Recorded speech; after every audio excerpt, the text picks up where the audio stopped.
The fastest way to achieve your goals is to model the people who've already achieved the same goals that you have. Model success. Success leaves clues, the famous expression. And it's true. People have already figured out the thing that you are struggling to figure out. And the more you are stuck trying to come up with every idea yourself, the harder you're making it on yourself. And this is one of the two fundamental lessons that I have learned in my life that has saved my life and my business. My first company, I learned this lesson first when I was 20 years old out of desperation, where I was making no money and struggling, and I quit on my business partner. I quit, I can't keep going. I quit. And I modeled Bill Gates. I just asked myself, who has done this before? Modeled Bill Gates, put it to work, had some success. I've told the story many times, but it's important because that was the thing that saved me. That's what saved my company. In modeling Bill Gates and how he started Microsoft, that's what saved my business and allowed me to keep going. And I'm now here. If I didn't do that, I'd probably have some job that I'm not happy with. 20 years later, still stuck in the same job that I'm not happy with. And that idea came to me at a moment of desperation. It's not even the smartest idea, right? I wasn't into personal development. I wasn't reading books. I didn't know anything. And I wish I had somebody guide me or mentor me. And it's a very basic idea, model success. I wish I'd watched videos like this. I wish they were available when I was 19, 20 years old. It really just came out of a moment of desperation where I'm at my parents' home crying my face off because I just quit on this business that I cared about, and I didn't want to fail, but I felt there was no option. I just felt overwhelmed, frustrated. It just was not working out, and everything felt lost. And it was only in that absolute moment of crisis that I thought maybe somebody else has done this before. Where up until that point, I felt like I had to come up with every idea myself. Like, oh, maybe we should do this. Maybe we should do that. Maybe we could try this. And nothing seemed to be working. And it wasn't until I asked that question that then I found Bill Gates and how he started Microsoft. And that's what started turning the company around. Whatever problem you're facing right now, it's been addressed many, many, many, many times by many, many, many, many, many successful people. Your job becomes to find out who they are and to go back and study how they solve that problem. And it's really important to figure out how they solve the exact problem that you're struggling with right now. So what I told myself when I was looking at Bill Gates was, I don't care how Bill Gates makes an extra $1 million right now. How did he get started? How did he go from 0 to 1? What was the thing that built his company up? And for all of these people, the bigger they are, the easier it is to research their story. Bill Gates only came to mind because I had a software company and I just said, who's built a software company? It was not even that structured or thought out or in depth or in detail. He was the first guy that I thought of that had a software company. Bill Gates, Microsoft. How'd he do it? That was it. And in looking at his story, I found out that Microsoft built their business through partnerships. And their big deal came when they made a partnership with IBM. And IBM at the time was the biggest computer manufacturer on the planet. So the deal was every IBM that was shipped, every computer that was shipped from the biggest computer manufacturer in the world had Microsoft software on it. It was a huge deal. That blew up the company. And that was pretty easy to find, right? The transitional moment in the company. It's like, wow, okay, partnerships, that's interesting. I maybe can do that. But Microsoft was already a $7 million company when they made that deal. Now, $7 million was nothing compared to what they would go on to be, right? Billions and billions of dollars. But it was $7 million was still more than what I had, right? $7 million felt like a giant company compared to me making $300 a month, right? So the next layer is to dig a little deeper. Not just their big break, which is important, but how did they get started? Like, how did they get to the big break is really valuable. It's really helpful to figure out. And again, the bigger the person is that you're modeling, the easier it is to find the content. You just might have to dig. You might have to go read biographies, read articles, read interviews, watch videos to figure out those early parts. Not just their upbringing, but what were the things that they did that led to the big breakthrough, not just what the big breakthrough was. Big breakthrough is super important, but the steps that led to the big breakthrough, even more important if you're at the beginning getting started. So Microsoft big breakthrough was the IBM deal. They're already $7 million company. How did they get to become a $7 million company? That was the $1 million question, maybe the $7 million question. And it was still through partnerships. So what Microsoft did was they had software and they looked at any hardware that existed that needed software for it. and they would go and pitch their software. Their first deal was with the MITS Altair, and the MITS Altair was a piece of hardware, and it was featured on the cover of their magazine. That was the big magazine for the computer industry at the time, and they needed software. And Bill Gates called them up with his partner Paul Allen and said, "Hey, we've got software for the MITS Altair that you can use that will make it a lot more valuable to people." And they didn't even have it built yet. On the plane ride over to go meet the company, Bill Gates was finishing up the code to go program, and they hoped that it would work, and luckily it did when they had the meeting. So I don't necessarily like that part of lying that you've got something, but it's interesting to know how he did it. The boldness, the willingness to reach out and say, "Hey, I've got something that can help you," were things that I really struggled with as a 19-year-old entrepreneur, believing that what I had was great and I could really solve big problems. Where Bill Gates was saying, "Yeah, we got this," even though he didn't have it yet, and he wrote it on the plane on the way over, right? But it was still through partnerships. And anytime Microsoft was entering something new, they found partnerships. And so I applied that strategy to me. And I started looking for who can we partner with? Not like a business partner where they own a piece of our company, but who can we partner with that it's a distribution deal? And the first company that I made a deal with was out of the UK. And we had a arrangement for them to represent us in the UK and a couple of the markets in Europe where they would be distributing our product, and we made an exclusive deal so that anytime we got a lead from those markets, it would go to them and they would be doing their own marketing promotion as well. And in exchange for that exclusive partnership, they would pay us $13,500 up front. And I remember I was so scared to ask for that. It felt like a giant number. What if they said no, this big potential deal? And they said yes. They said yes, and we had money in our bank account for the first time, which was wild and crazy. And that was a fantastic deal for us. And more important is it gave us hope, which is mega important. It gave us momentum, which is mega important. And it gave us a model to keep following. And so what I ended up doing afterwards was, let's go get more partnership deals. Let's go get more partnership deals. And the people who ended up buying us was basically a partnership deal. So instead of partnering with our company, they just bought the whole business. And that's how we exited. All because of modeling Bill Gates when I quit on my company. So whatever problem you're facing, personal or business, people have solved it. Humans have been around for a long time. Somebody has solved this problem. You do not have to be a genius and come up with every new idea yourself. Can your creativity and love and panache help? Yes, of course. But you don't have to have the seed for every great idea. And chances are, the problem that you're facing right now, there's an answer 10 minutes away from you. From a YouTube video that's online, from a book, from a podcast, from an interview, there's an answer out there for you. And if you just default to saying, I'm going to model success, I'm going to find the people who've done this, and exactly how they solve that specific problem that you're facing right now, not how they're living their life right now, but how did they get over the hurdle that you're facing, when you can dig deep and find those answers. And again, the bigger the person is, the more accessible the content is.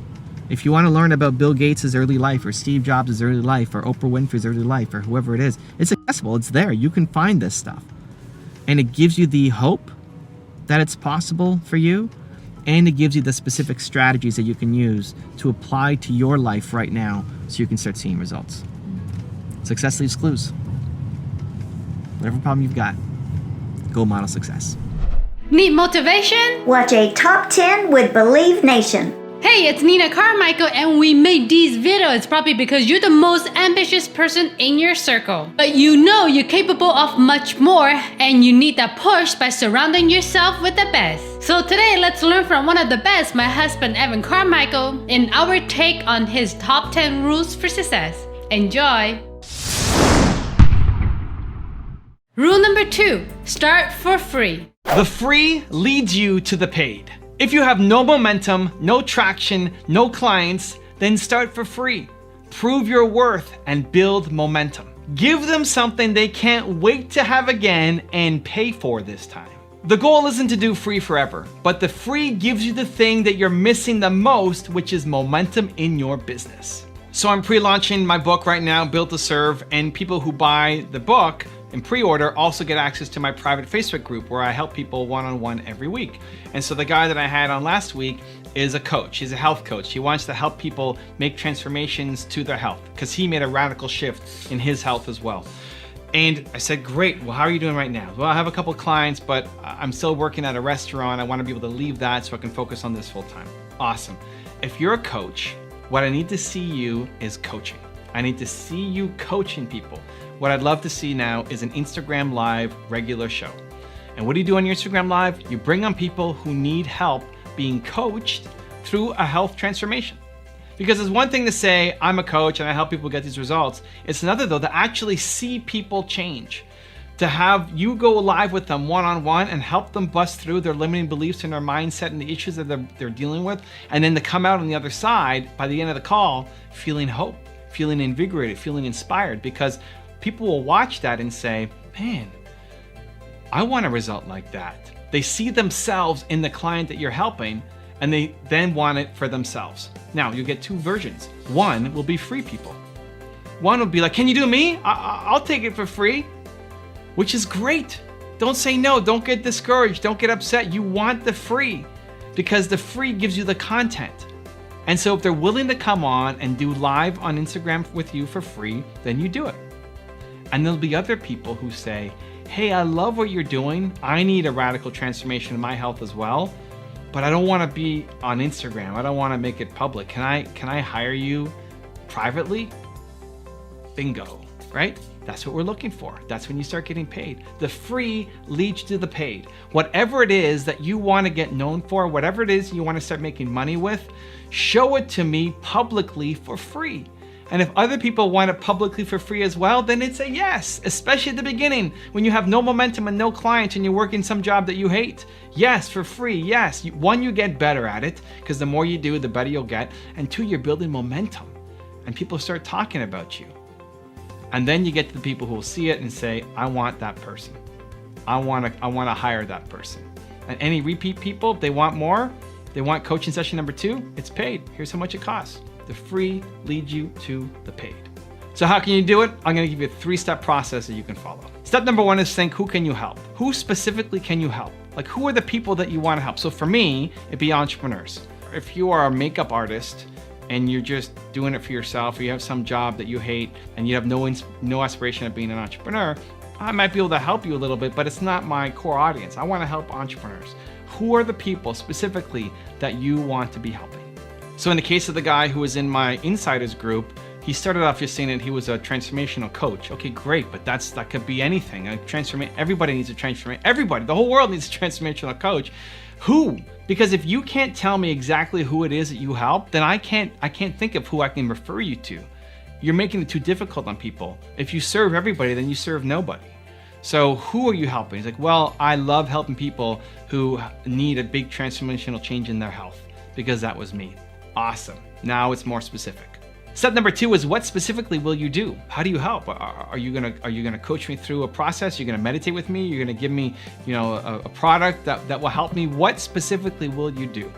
And so with my friend who was in the group, he was saying that he wants to do coaching calls. He coaches people. They don't have to be face-to-face. It can be anywhere in the world as long as he can see them.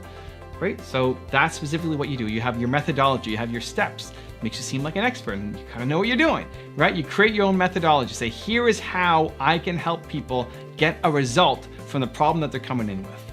And then step number 3 is think, how can you make it public? You need them to get a result. You need this specific person with this problem to come in. You're gonna help them. You're gonna help them get a result. And I wanna see them get a result. And then how can you make it public so that other people can see it too?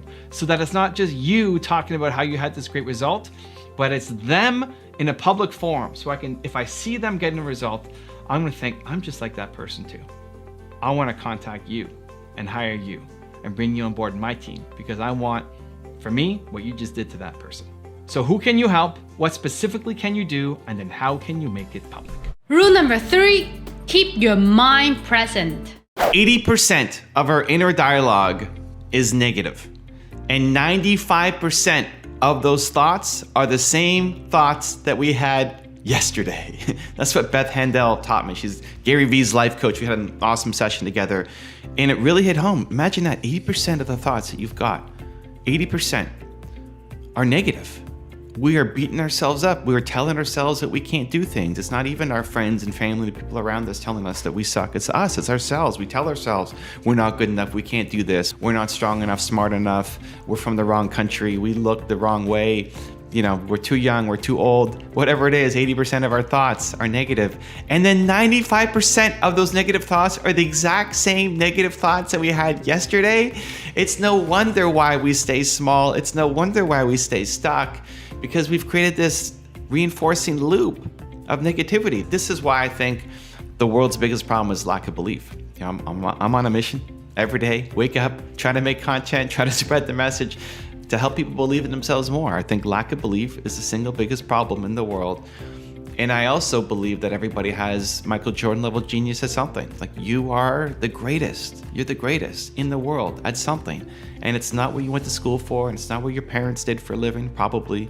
It's something completely different. And you have to have the courage to go off and chase it and find it and do it, because the woman who solves cancer should have already solved it by now, but she never believed in herself enough to go to medical school. And now she's a manager in an accounting firm, and she doesn't like her life, right? I mean, this is where most of us are stuck. Most people wake up and they drive to a job that we don't like. Most people are stuck and barely hanging on and do not like their life and feel like they're not contributing, they're not making any kind of difference, they're not doing anything meaningful or impactful at all in the world. That's most people. Like, imagine waking up and that's your daily reality. That may be you. Or that may have been who you were and you're still discovering and trying to improve and get better. But if 80% of those thoughts that come through your head, conscious or unconscious, are negative, I think a lot of conscious thoughts are negative too. Not just the subconscious, the conscious thoughts are negative. You telling yourself that you can't do something and you're not good enough. And then 95% are the same as yesterday, that we've just created this loop, this negative thinking loop. So how do we break it? How do we break free? How do we solve that problem? Well, that's the $1 billion question, and that's what I wake up every day trying to fix. And I can give you a couple things that I've worked on and I've found helpful and hopefully helps move the needle. They don't have all the answers, but some of these might help. The first one is to change your environment. The environment makes such a huge difference for who you are and your daily habits and what you believe about yourself. And the environment is not just the people who are around you, although that definitely helps. If you've got negative friends or family around you, you want to eliminate them completely or spend a lot less time with them, because it's really, really, really hard to have a beautiful plant grow when it's just toxic waste being poured on top of them. Doable, but really, really, really difficult. And so changing that can really help. And one of the best ways I found to do it is content. It's content. It's why I make so much content for these channels, that hopefully you wake up today and there's a piece of content there waiting for you, whether it's me or showcasing somebody else. Across all my channels, we're making multiple pieces of content every single day to try to hit it in the right way. Maybe today's message with the right voice is the one that makes a difference for you. And if you can shift the amount of entertainment you're doing, or just shutting off the world, some of the content that you consume just helps you shut off the world and escape, versus educational content that helps you learn, improve, get better, and solve the problem, right? Entertainment is let's forget about the problem and just laugh at something else. Education is let's learn to actually fix the problem that is happening in our life, right? I want to lean in on that a lot more. It doesn't mean that entertainment doesn't exist in your life. It's not only education, but if you can shift the needle towards education, to be around the people who inspire you, even if you've never met them, it can really move the needle for your inner dialogue and your self-confidence. So the thing that saved me in my first business in doing this was modeling Bill Gates from Microsoft. When I quit on my business partner, I struggled. I didn't know, I felt worthless. Nothing was working. I was working every day and just no results. And in looking at Bill Gates' story, that changed my life. It saved my business. It allowed me to keep going, because now I had a little bit of hope that, if Bill Gates could do it, maybe I could too. And the more you surround yourself with those people, the more you'll feel like you can do it too. So do an audit. How many people in your life, the the actual humans that you know, and also just the people that you subscribe to, that you follow. How many of them make you feel better about yourself? And for too many people, it's not enough. You know, it's look at who you follow on YouTube, look at who you subscribe to, look at who you're connecting with on Instagram. You know, if you're loading your phone, you're going through Instagram, or you're watching YouTube videos, how many times have you gone through it and all of a sudden an hour has gone by and you were mindlessly watching videos, or even worse, made you feel worse about yourself? You ever felt that? You watch a video and then you feel worse about yourself afterwards, or you're following somebody and it makes you feel worse about yourself? You have a choice to unfollow those people. This is not Instagram's fault or YouTube's fault. You can take accountability here. You have a choice to unfollow those people, and then a choice to follow the people who make you feel better about yourself. That's my aim with all these videos. I want to leave you with strategies, but also more belief in yourself at the end of every video. And if I do that, awesome. You want more belief in your life? Come back. You know, another shot of espresso tomorrow morning. We're here. And if I don't do that, cool. Thank you for giving it a shot, and don't quit on that. Go find somebody else who gives you the motivation, inspiration that you need. And so you can make a conscious choice, because it's so easy to stay stuck. It's so easy to stay small. It's so easy to be the one that pours into other people and not have anybody pour into us. And you need to make a conscious choice to raise your environment, to change your environment. And it doesn't mean you have to go move to a different country or move to a fancier house or anything else. You start by just changing who you associate with, even at a mass scale, right? I've learned a lot from Steve Jobs. I've been inspired by Oprah Winfrey. My favorite entrepreneur of all time is A.P. Giannini, who started Bank of America. These are people who I've never met, you know, and in the case of Jobs and Giannini, I never, will meet because they passed. But I've been inspired by them, and they've made me better, and they've taught me, and I've learned from them, and they've inspired me, and I get courage from them because I've consumed their content. And you can do that too. It's just being intentional about it, so that when you raise your environment, you raise your life. The second thing is try not to do it alone. It's really hard to go after a goal, to change your mindset, to accomplish big things when you're doing it all by yourself. This is why a lot of people quit, because you might have one amazing day, or you watch the right video, or you have the right experience, and it's like, "Damn, I want it. This is the life I want." You ever had that, right? Like, this is the life that I want. This is who I want to be. This is where I could go. You have a glimpse of a potential future that you could be. It's like, I want that. And you actually feel in your heart that you can be that. You can accomplish that, right? Has that happened to you? And then what happens? The next day you wake up and it's kind of gone. And then the next day it's completely gone. And then you're back to your old life and the limiting beliefs and the habits. And you gain back the 20 pounds. And like, how did I end up back here?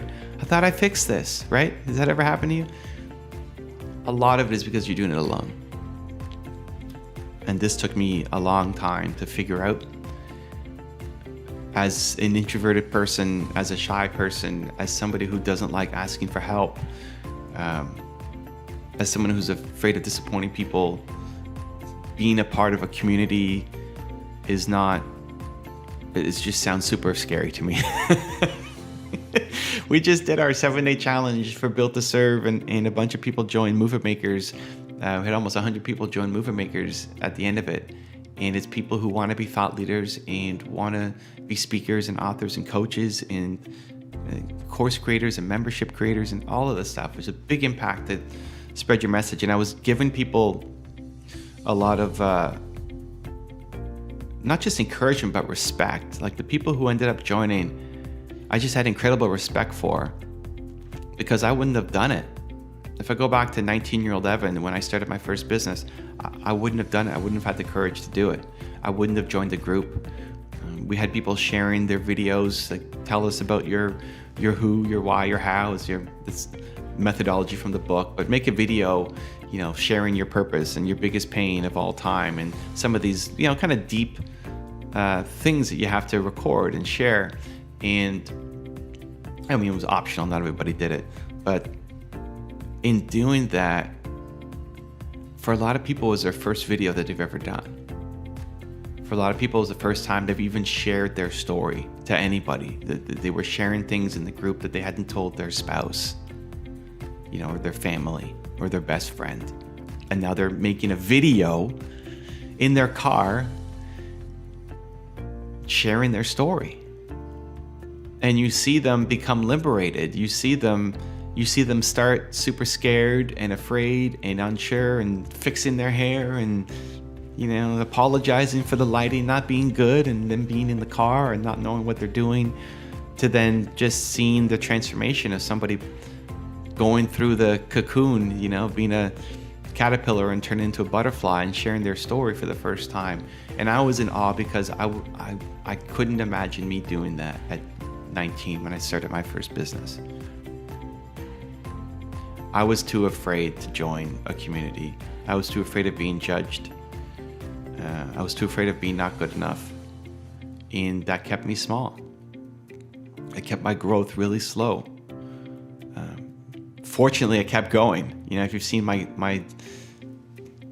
chart on my website where I show how much I've grown every year, where I've been, took 5 years to get to 7,000 subscribers or something like that. And I just kept going. And the one thing that I've got was just tenacity and drive, and I will just keep going in the face of adversity. But I made it just incredibly hard on myself, being alone, not being open to sharing with my friends what I was struggling with, and never joining a community. So I think that can really help you. I think trying to go and change your mindset and accomplish big things that nobody around you has done yet. And there are some days that you feel incredibly inspired and motivated and powerful. It's like, yeah, I can do this. But you're probably not living there most of the time. What if you did? Or what if you lived kind of close to that most of the time? And point number one of raising your environment can definitely help. But point number two is just don't try to do it alone. Even if it's one person. You don't have to join Movement Makers. You don't have to join a group. But even just one person who you can talk to, who you can connect with, who you can, share your stories with, not just complain to, not talk about how hard everything is and just have somebody to vent to, but somebody who supports you. If you had a group of people who supported you, where you felt welcome, where you felt like you weren't alone on this journey, where you felt like people understood you, and were actually genuinely cheering you on to go, become the person that you want to be, everything changes. So raise your environment, get a community, and watch your impact happen. Rule number 4, break the negative patterns. You can change the negative patterns that are running your life. The patterns that you think are impossible to break, that have been with you for life, that will be with you for the rest of your life, you can break them. It starts with a decision. And if you don't want to still be in 20 years living by that same negative pattern that is holding you back, I think this video will help. Most of what we do is subconscious. Most of what we do is beneath the surface. Most of what we do is what we've been conditioned to do and the patterns that we've seen. And if you're watching this, you're likely an adult, and we've been running the same pattern programming for a number of years, if not decades. And it can be really difficult to be able to switch that pattern. But I'm going to give you a formula today that I think will really help, and one that I'm applying myself as well in my life. So step one is even just acknowledging that the pattern exists and that you want to make a change. What is the habit? What is the negative loop that's in your mind? What is the thing that you don't want to still be thinking in the next year, 2 years, 5 years, 10 years? What is that thing? One of the things that I'm working on is moving to a space of great things happen to me. I had a great video coaching session with Beth Handel, and my big aha moment that came from there was I believe in the plan. So whenever I am thinking of something, I make a plan, and then I execute the plan, and I do the plan, and I follow the plan. And when I don't believe in the plan, then I create a new plan, then I believe in that plan, and that's the thing that gets me going. So I'm very plan, schedule, calendar oriented. That gives me my security, that gives me my identity. And so as long as I have a plan, easy peasy, let's go. We're waking up, we're making videos because it's in the plan. But then what happens on the rare days, maybe once a month, where I don't believe in the plan anymore. I don't think the plan is good enough to get to where I want to go.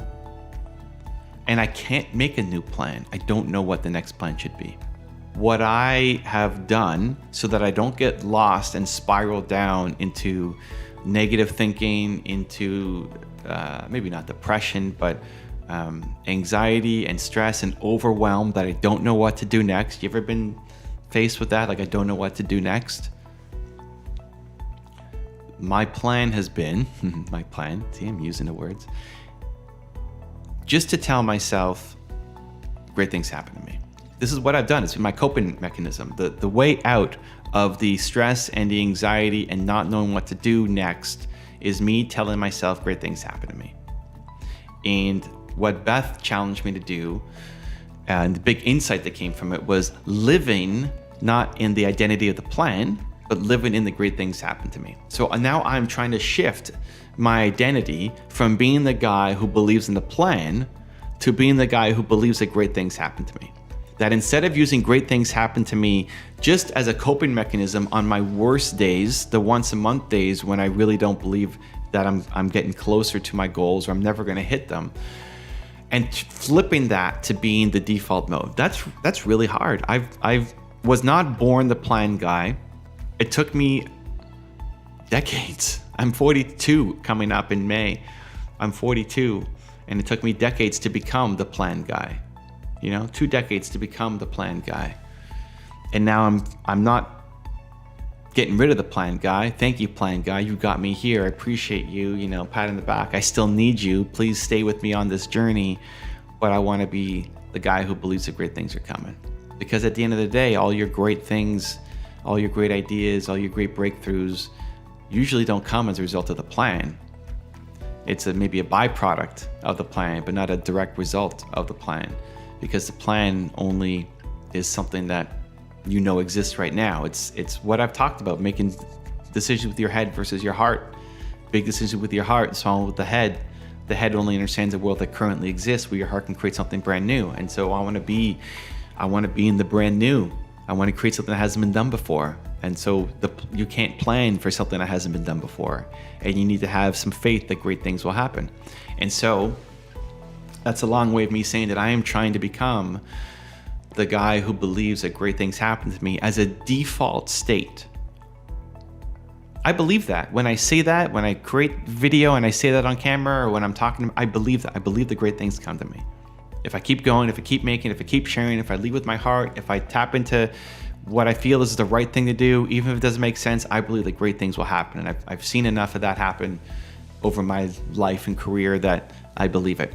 And if you're not quite there yet, just look for some small wins. That when you have helped, when you have shared, when you have created from the heart, you've gotten some small wins. And if you keep going, you can have slightly bigger wins and medium-sized wins and then large wins and then gigantic wins. You just keep going. So how do I shift? And we're working through this in real time. I'm not sharing a story that is, 20 years old, like I sometimes might do, the foundation story. So how do I shift? How do I shift from being the plan guy to the great things will happen to me guy? I think it could be a useful mini case study for you if there's something that you want to work on, that you want to improve at. You're tired of telling yourself a different story and you want to shift it.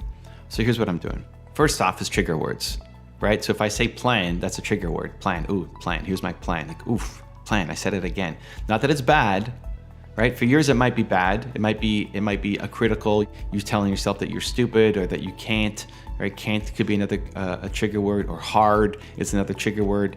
The fact that you're not gonna do something because it's hard, that's a trigger word, right? So what are the trigger words that you tell yourself as to why you can't do something, or that keep you locked in your negative patterns? What are those trigger words that anytime you catch it, you say it, you feel it, you tell somebody else it, that like, oh, there it is again, I'm noticing it.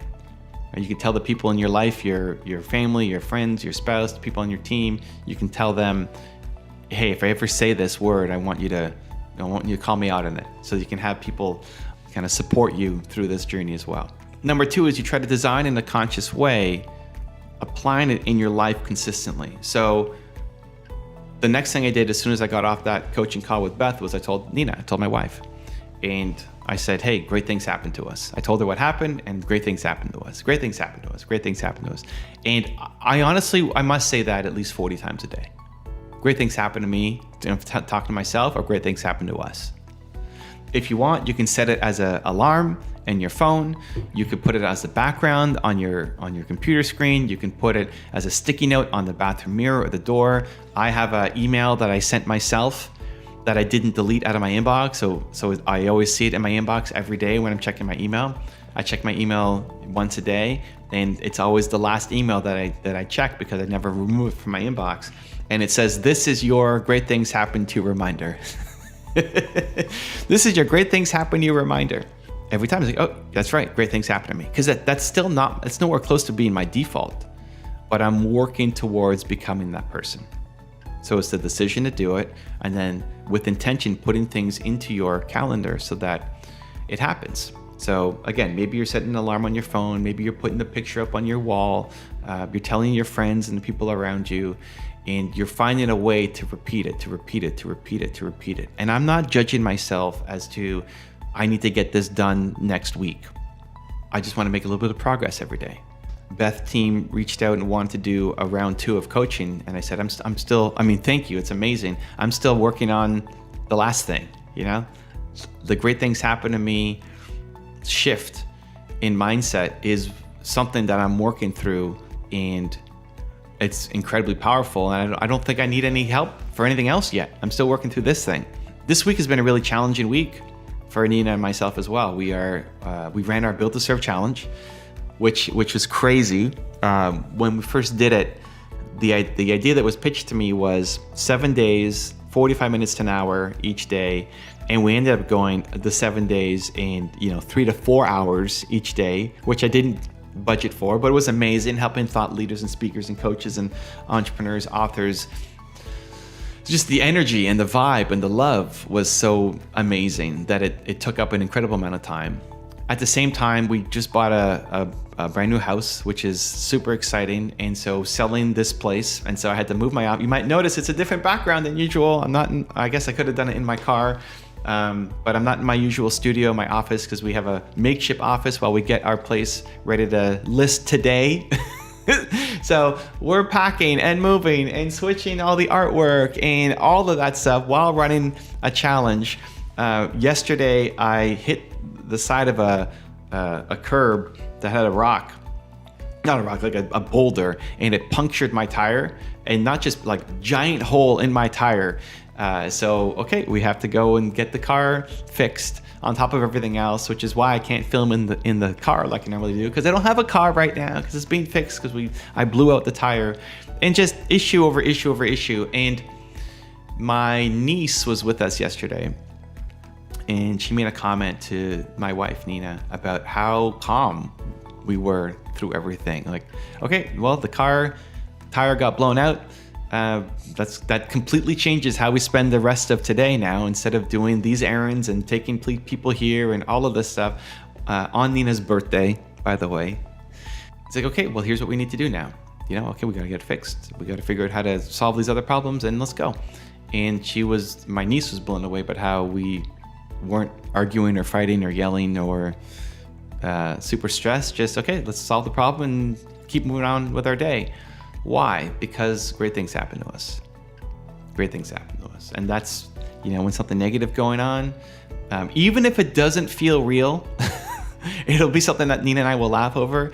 Great things happen to us. Oh, that happened? Okay, great. Great thing. You know what? Great things happen to us. We will figure out a way through this. Great things happen to us.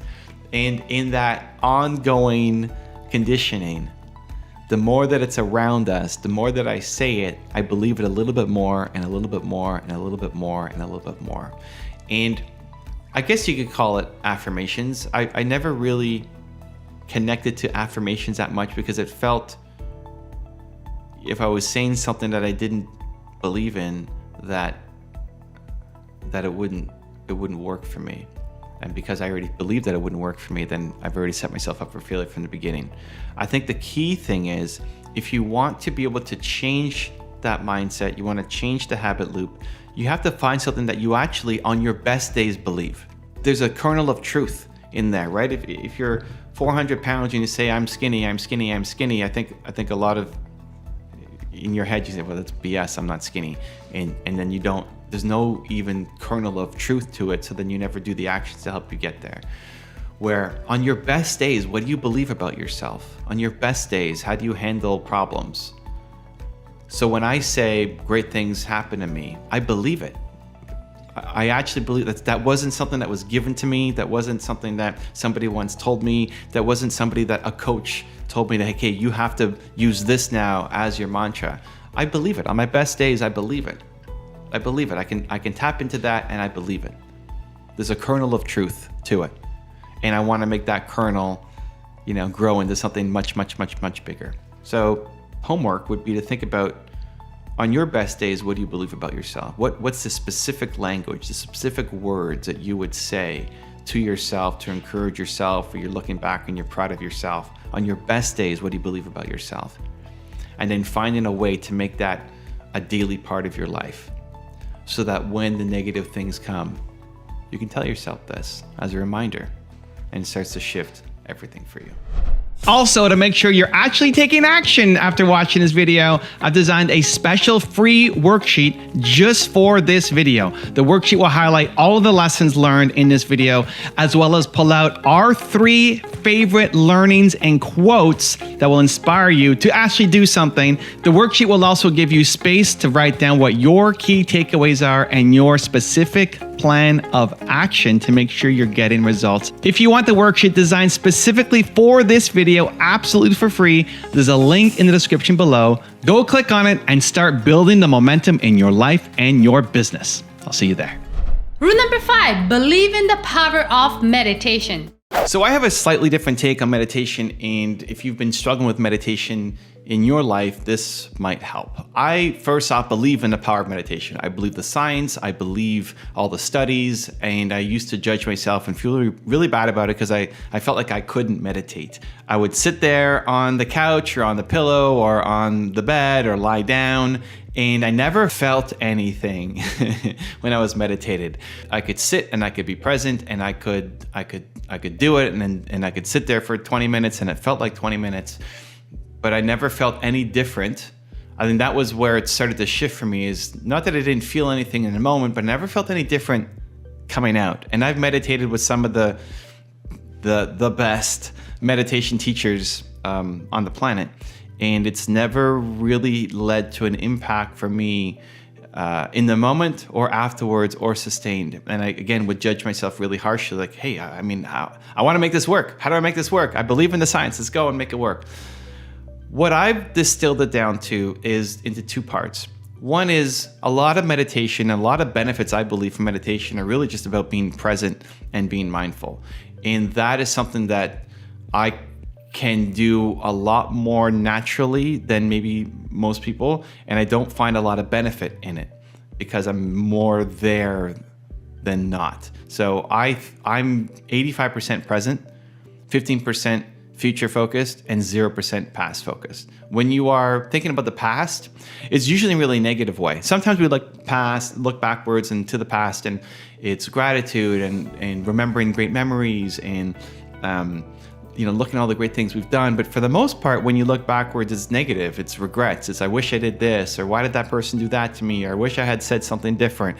We're looking negatively on our past, mostly through the lens of regret and what you did or what other people did. And when you're looking forward, entrepreneurs love looking forward and the vision and the building and what you can create and all the amazing things. But a lot of looking forward is also uncertainty and stress and anxiety in what may happen and what could happen and what might happen if X happens, and just we're stuck in these negative loops. A lot of the backwards thinking is negative through the lens of regret, and a lot of the forward thinking is negative through the lens of anxiety, stress, and worry. And so that's where, hey, if you're present-minded, you're going to be a lot happier. You're going to be a lot more focused, right? If you're just thinking about what you should have done or what might happen to you, you're not actually able to be productive and get stuff out right now in the present. And so the job becomes, how do I stay present? And I think a lot of that is accomplished through meditation for most people. If you're in a state of stress, thinking about the regret of the past or anxiety about the future, I think meditation can be incredibly helpful to help you get back to present, even just focusing on your breath, breathe in, breathe out. Even something as simple as that can help calm you down and get you back to the present moment, which then allows you to be able to be productive, solve the problem, be happy, because you're being more present. So for me, that's actually quite easy. I'm in the present a lot more than anywhere else. And I used to think it as a negative. A friend of mine used to make fun of me for having a bad memory. It's like, you have such a bad memory. It's like, and I later realized I don't have a bad memory. I one, remember what's important to me, but two, I'm not living in the past. Like I don't care about what happened. I'm looking at right now, today. I don't know what day it is. I don't know what day it is. I don't know. I know it's 2022 when recording this. I'd have to think about what month it is. I don't know what I'm doing after recording this video. I don't know what I did yesterday. I don't know what I'm doing tomorrow, let alone once I press stop on this video. I am here with you. This is my entire attention, is making this video right now. That's it. This is the present moment for me. And what I've discovered is this is meditation. At least the portion of it where you're getting back to present moment. If that's one of the main benefits of meditation, then this is meditation for me. I'm only in the present moment right now, being here, talking with you guys, and that's it. And I realize that most of my life is lived like that. Yes, I love planning for where I'm going to go, but most of my time isn't spent in planning. It's in executing, in doing. And I have to look at my calendar to see what I'm doing tomorrow or what I'm doing. When somebody asks me on a Wednesday, what's your weekend going to look like? Weekend? I don't even know what I'm doing in the next hour, let alone what I'm doing this weekend. And when people ask me on a Monday, how was your weekend? It's like, I don't know. That was yesterday. That was 2 days ago. I got stuff to do right now. I'm working on my life right now. And not just work, even just enjoying, even just life, even just me spending time with my wife or my son or on a trip. It's like, let's enjoy this moment where we're at right now. And so if that's you, I would introduce the idea of, hey, that's a different perspective shift. Like maybe you are meditating right now and you might be overjudging yourself, because if you're in the present, that's one of the biggest benefits. One of my favorite things to do every morning is I go on a believe walk. And I found when a lot of people would say, oh, I get my best ideas when I'm meditating, I get creative breakthroughs when I'm meditating. Part of that I believe is, hey, you've unblocked yourself from the past and the future, the regrets of the past, the stress of the future, to get back to present, which then calms you down to then actually be more creative and solve the problem. I found I wasn't really getting answers. I wasn't getting solutions. I wasn't being very creative, sitting down, lying down, and having my body be still, where I get a lot more of my energy and creativity and ideas when I'm moving. So I get a lot of ideas when I'm walking. So I do a believe walk every morning, which is 30 to 60 minutes. I'll take the dogs out and then I'll go for a walk, usually to Tim Hortons, grab myself a coffee, Canadian coffee brain here, and no agenda. Just think about what am I doing today? You know, what day is it? What do I want to accomplish today? Take in some fresh air, get a fresh perspective. And the act of moving, I find, gets my creativity flowing a lot more. I get ideas in the shower, you know, when I'm moving. Have you got ideas in the shower? I think that's meditation. Maybe it's a different version of it or a different definition of it, but I think that's meditation, where you can calm down, when you can focus on present, and you get some great ideas that come. I'm selling my place. We just bought a new house. We're selling this place, and the studio looks a little different. Normally I'm filming in my car because we're running some errands, or my regular studio. And to get this place ready to sell, you know, we wanted to have a place that everybody could connect to. And so what my agent did was make an office in a different room, and I'm sitting down, and I have not sat down for 2 years. I don't know when the last time I sat down to actually work.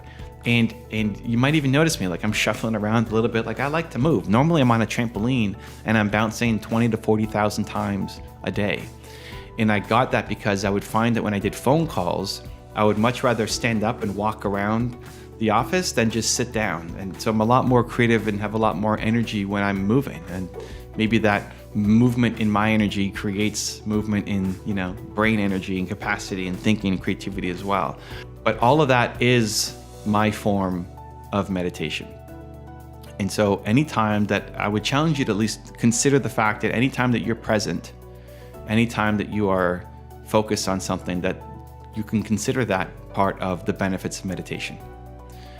The second part of meditation that I haven't fully connected to yet and I don't have a solution for yet is when you access theta waves. And that's basically when you're bouncing between conscious and subconscious and where you feel like time flies. So for me, when I sit down or lie down doing a meditation, if it's 20 minutes, it feels like 20 minutes.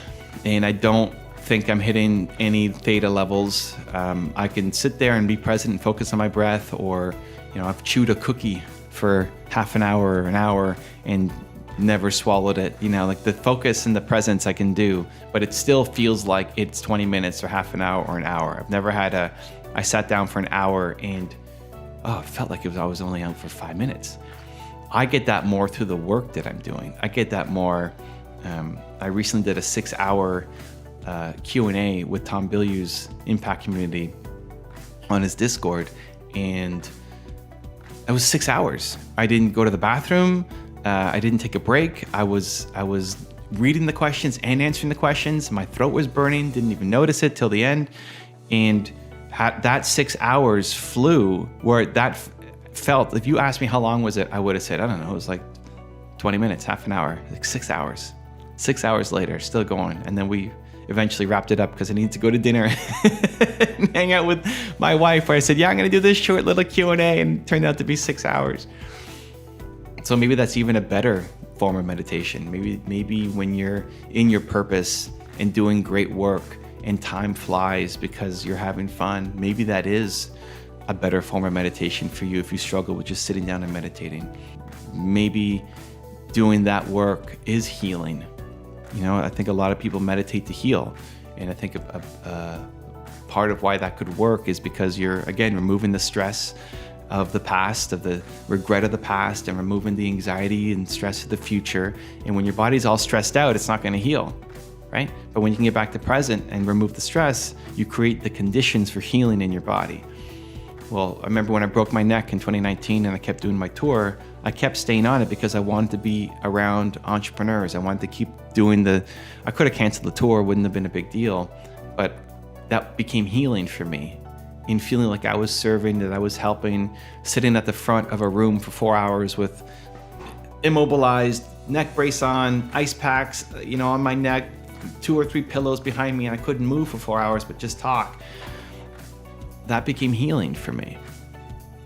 And so at least what's helped me for where I'm at right now, I'm totally open to new experiences and being changed and swaying my opinion. But for where I'm at right now, staying present and doing not just the work, but doing activities that you enjoy, that you feel are in service to others, that you feel like you're living your purpose, that you feel like you're having an impact.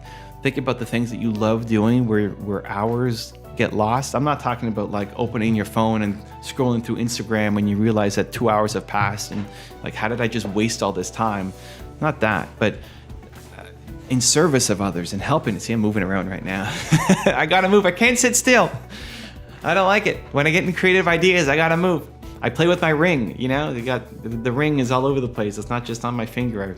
This gives me more creativity. Like the motion creates more creativity for me.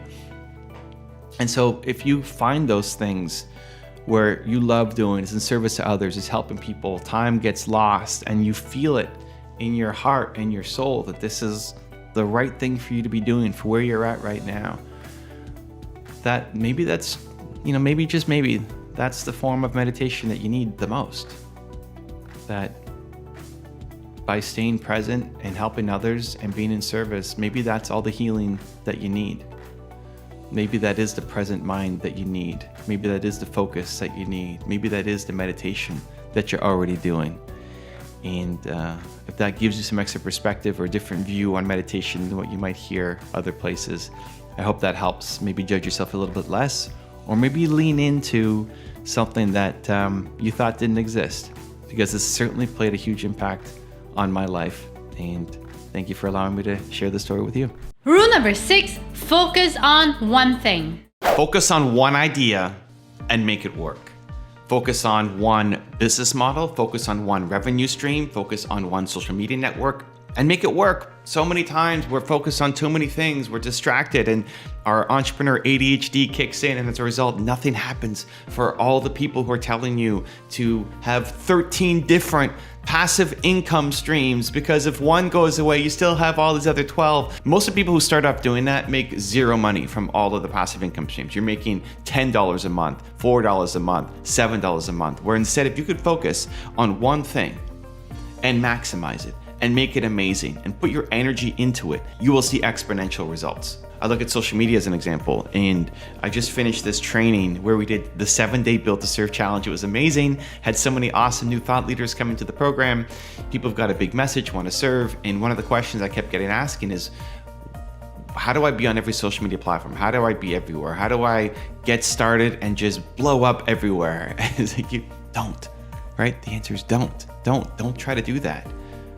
If you are the person right now who is trying to be everywhere, look at your social media accounts.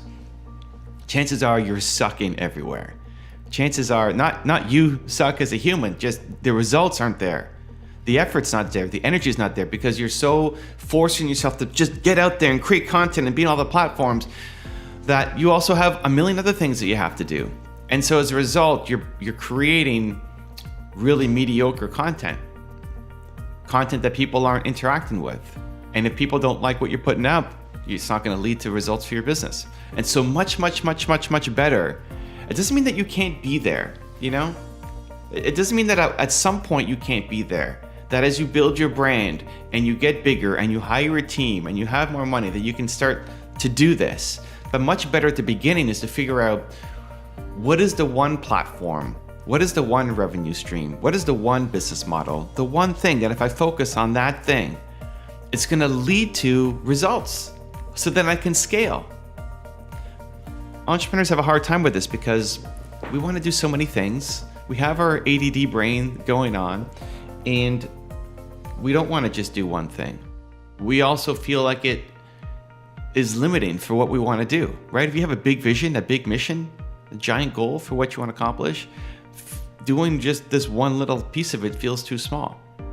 The way that I would structure it and think about it is, this is just a sequence. You still get to do everything. You still get to do it all. You just have to go in order.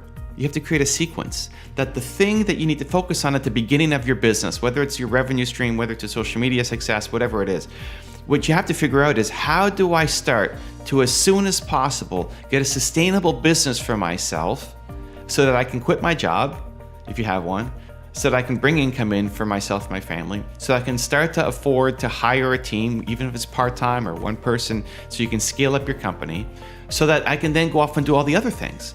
Because some of your ideas are amazing and huge and require more people and time and effort and energy, and some of the ideas can get started a lot faster. And so if you want to go and accomplish your big goal, your big dream, your big mission, then it's important to think about the sequence of things, that instead of doing everything all at once, and as a result, all of the results being mediocre, focus on the one thing that if you push that lever, you really maximize that thing, you could start to make more money, you could start to have more impact, you can start to have more reach, you can start to see more success, that then allows you to bring on more people to help you build and scale.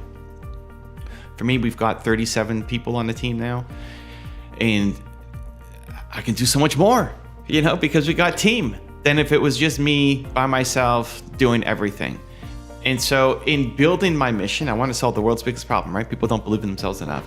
And so in building that up, I need people, I need help, I need support, I need team, I need a lot more than what I've got right now. But in being able to build a business that can bring in money, then I can afford to hire a team that helps me accomplish a lot more things and take on a lot more projects. But if I was at the very beginning of what I was doing right now, I would not be doing most of the things that I'm doing right now. I'd still be accomplishing and going after the same mission, but I'd have to pick one thing to focus on. Pick the one thing at the beginning that I think I could make some money doing this, so that I can live, I can pay, rent, mortgage, I can pay my internet bills, I can pay for some food, not living, a fancy life, but just being able to live and survive so I don't have to have a job. And then I would start thinking, okay, how do I then scale this one thing that I'm working on to build up to the point where I can remove myself, or at least take some of the pieces off so that I can hire a team to help build and scale and grow. If I look back on my YouTube journey here, I did everything at the beginning. I filmed it, I researched it, I edited it, I did all of it. And it took a crazy amount of time, and I made a lot of mistakes, and I did a lot of stuff that I probably shouldn't have done. And just by focusing on that thing and making content and creating videos, it then allowed me to make a little bit of money that then I could hire my first part-time editor, that then turned into a full-time editor, that turned into a second editor and a research person, that turned into someone helping with the thumbnails and the graphics. And it continues to build up and scale for like everything I was doing myself in a mediocre way, but getting it done to then be able to scale out a team.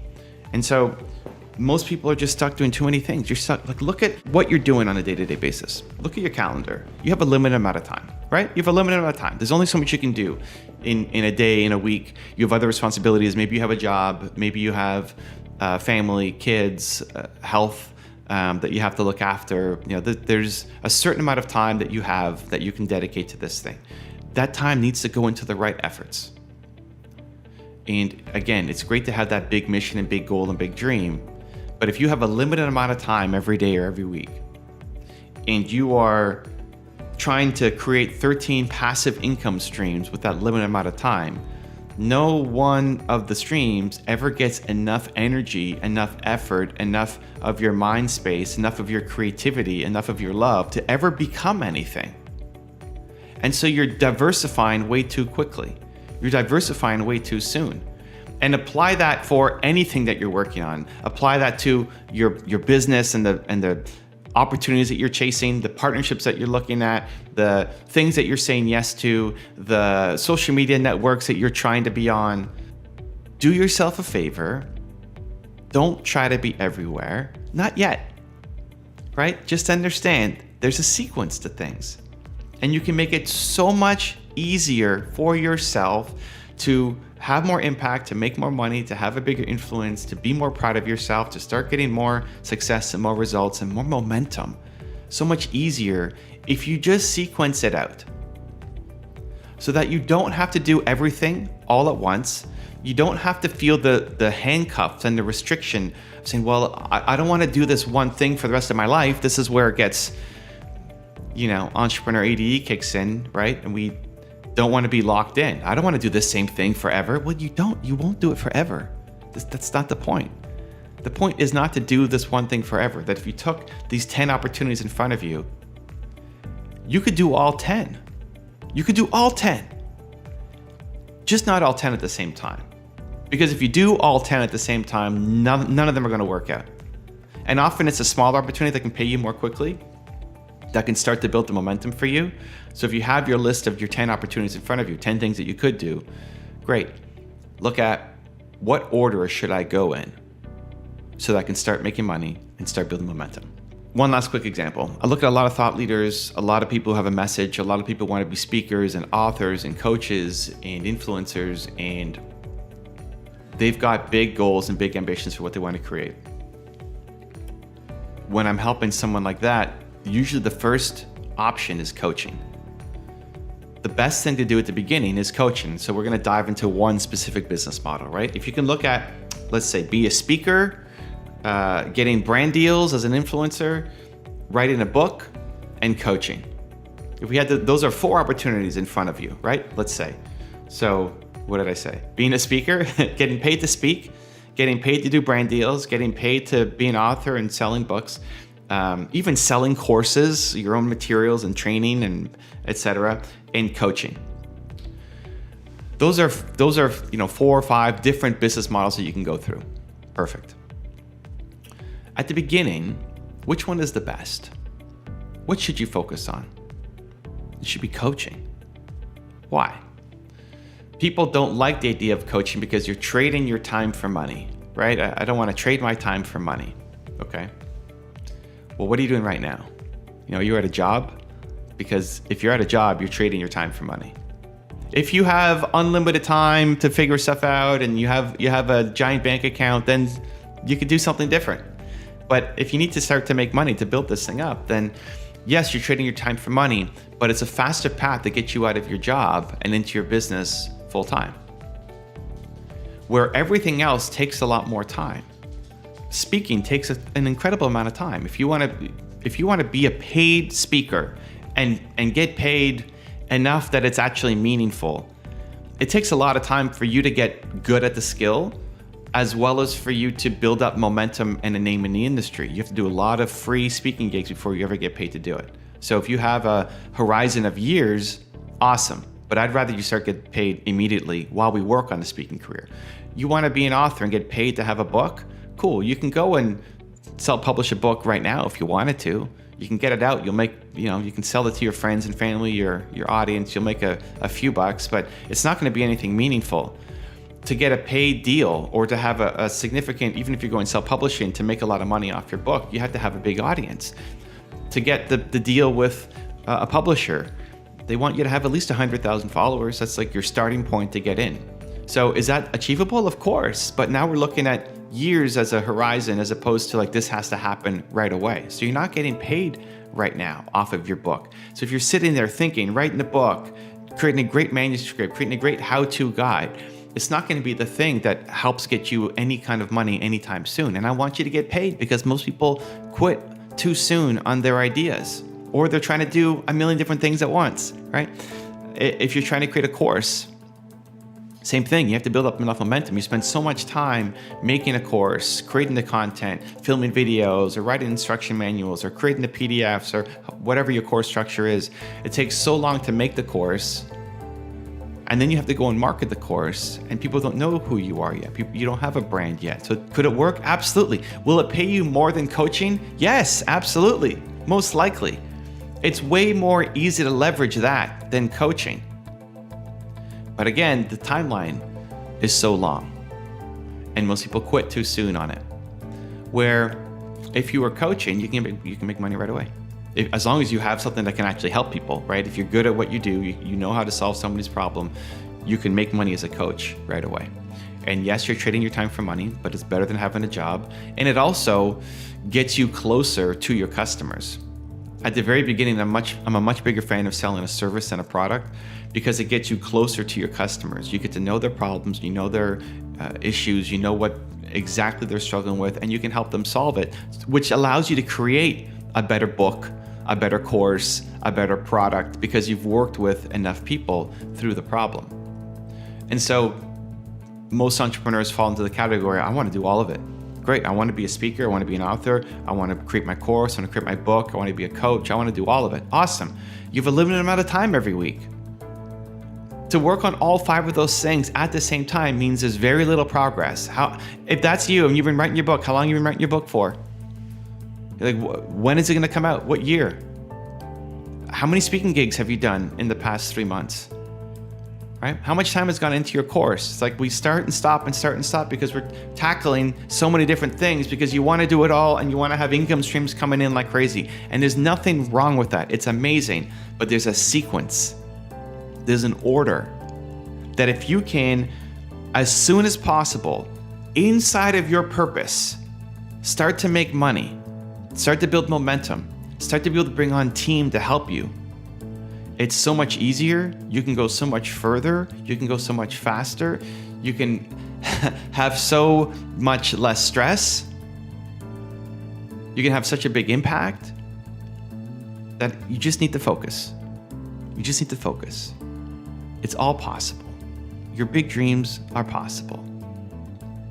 Go in order, figure out the sequence that will start to get you paid, and focus.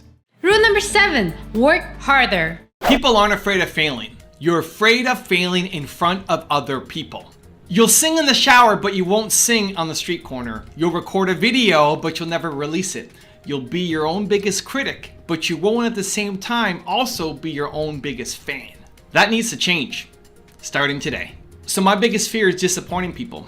I'm terrified of disappointing people. The idea that you would come to my Thought Leadership Academy and I would teach you how to win on social media and get the ideas out of your head and pay $2,000 to do it. The idea that you would come and be disappointed destroys me. And it's led to some positive things in that I always over-deliver. I'm always obsessed. I'm always putting so much value to that. Even if you only get 10% of the value I'm giving, you still more than made the money that you invested into any of the stuff that I'm doing. But at the same time, it's still this fear. And so I want to attack the fear. I teach myself to attack the fear. And I think you should too. An example was when I did my tour, 90 days, 23 cities, and I did a paid tour because I was afraid to do it. Initially, it was supposed to be a free tour. It was supposed to be coffee shop meetups across the US, low risk, super easy. If one person shows up, great. If nobody shows up, awesome. If 100 people show up, great. There's no risk, right? It's free. You come, don't come, whatever. And my agent said that's playing it small. You got to charge for the event. And my first reaction was, oh my God, I can't charge for this event, right? Like, choking up because I'm afraid that if I start charging for it, then I need to bring so much more value. And because that was the reason, then I had to go off and do it. If there was a strategic reason why I should do a free event, then that's fine. My next tour I'm looking at for 2020 is going to be free, is going to be, ideally, fingers crossed, I get my book deal. It's going to be at bookstores with my new book launch. So I want to do 20-something cities, East Coast, Texas, Mexico, with my book launch. And it's free to come. Hopefully you buy a book, but it's not required, but it's free to come out because it's going to be supporting the book launch. That's a strategic reason why I should be free. I didn't have a good reason why the first one shouldn't be free, why the tour this year shouldn't be free. And so I had to do it. I had to step into the fear. You have to step into the fear and do it because you need to attack the thing that you're afraid of, especially when it's related to other people, right? I'm not afraid of failing. I'm afraid of failing in front of other people. Right? I can suck all day here in the office, but I don't want to suck in front of somebody else. I don't want to make people feel like whether they're spending $50 to come and see me that was on tour or $2,000 to come see me at my Thought Leadership Academy here, I don't want people to feel disappointed. And because I feel that way, I need to step into it. And I try to teach myself, attack it, attack it, attack it. If there's no good strategic reason why, then I have to do it because otherwise I'm playing small. And even just attacking it for the sake of attacking it is good. Even if it doesn't lead to a positive result for your business, it's good because you're building strength, because you're pushing your comfort zone, because you're getting better, because you're growing. That's worth something. That's a ton of value. Because if you can conquer your fear of doing this one thing, that translates to every area of your life. If you teach yourself to have more courage, that translates everywhere. So maybe you're afraid of, if you're on a cruise ship and they bring up couples and they do a game show, you're afraid of what might happen on that game. Do it. How does that make you a better entrepreneur? It makes you 1,000 times better as an entrepreneur. Because that's the same fear that you face in your business. That fear of going on that game show on the cruise ship, that fear of taking your phone and recording a video in public on the street. These fears that seem like nothing, they show up everywhere in your life. They show up everywhere in your business. And so learning to tackle them, especially in low stakes, starts building the muscle. Who cares if you fail on a street corner making a video? Great, go do it. If that is scaring you right now, do it.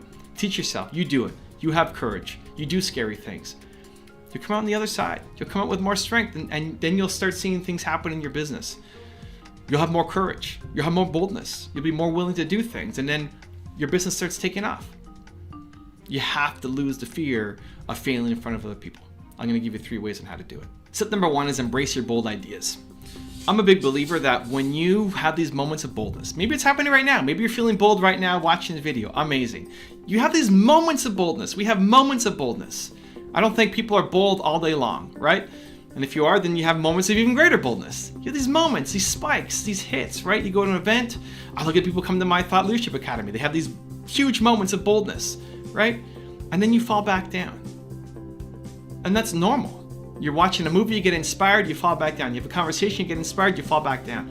The decisions that you make in the moments of boldness, I believe, are the right ones for you. Those are the decisions you have to follow through on and embrace. And then your head talks you down from them. The head brings you back down to playing small. And so when you're feeling bold, what have you come up with? I want to go do X. You have to go do it. You have to start building momentum. You have to start committing to some other people. Embrace the bold ideas. Recognize that those aren't the crazy ideas. Those crazy ideas that come up when you're feeling bold are not crazy. Those are actually the best ones for you. You're just buried under a pile of garbage of limiting beliefs on top of you. Those are the things you have to go chase down. And when it gets hard, when it gets difficult, when you want to quit, remind yourself, this idea came to me when I was feeling bold. I have to do it because I do bold things. You teach yourself. Step number 2 is expect to suck. This is where it gets super liberating. Expect to suck. The first time you do anything, expect to suck. Why do you expect to be great the first time out? Why do you expect your first video that you make to be great? It's not. It'll suck. That's the best. It should suck, right? If you are amazing at making your first video, then you should have started making videos 4 years ago. I believe that. You waited too long. Your first at anything should be terrible. It doesn't mean that you suck. I think you're amazing. You're a genius. You're Michael Jordan. You're the best of all time. It's something. But Michael Jordan didn't dunk his first ball, right? He didn't shoot and it went in right away, right? You suck at the beginning. That's normal. Learning any skill, you suck at the beginning. And it's really hard because you know what looks good. If you want to be a basketball player, you know what a good basketball player looks like. If you want to be a YouTuber, you know what a good YouTube video looks like. But then you can't do it yet. Your first one sucks, and that's where most people quit because they expect to be good. They're worried about looking bad in front of other people. They're not good the first time out, and so then they never go back to it. And this is what happens when people are growing up. You fail all the time. It's normal. It's okay. You fall down. Awesome. You get back up. You keep going. And then we stop trying. As adults, how often are you trying new things? How often are you willing to risk failure, to risk losing, to risk looking like a fool? You don't want to. And so you're not trying as much anymore. And you never find the thing that you could be Michael Jordan at. You never find it. And you get stuck in some life and some job that you hate forever. That's most people. I don't want that to be you. You need to try more. You need to explore more. You need to expect to suck.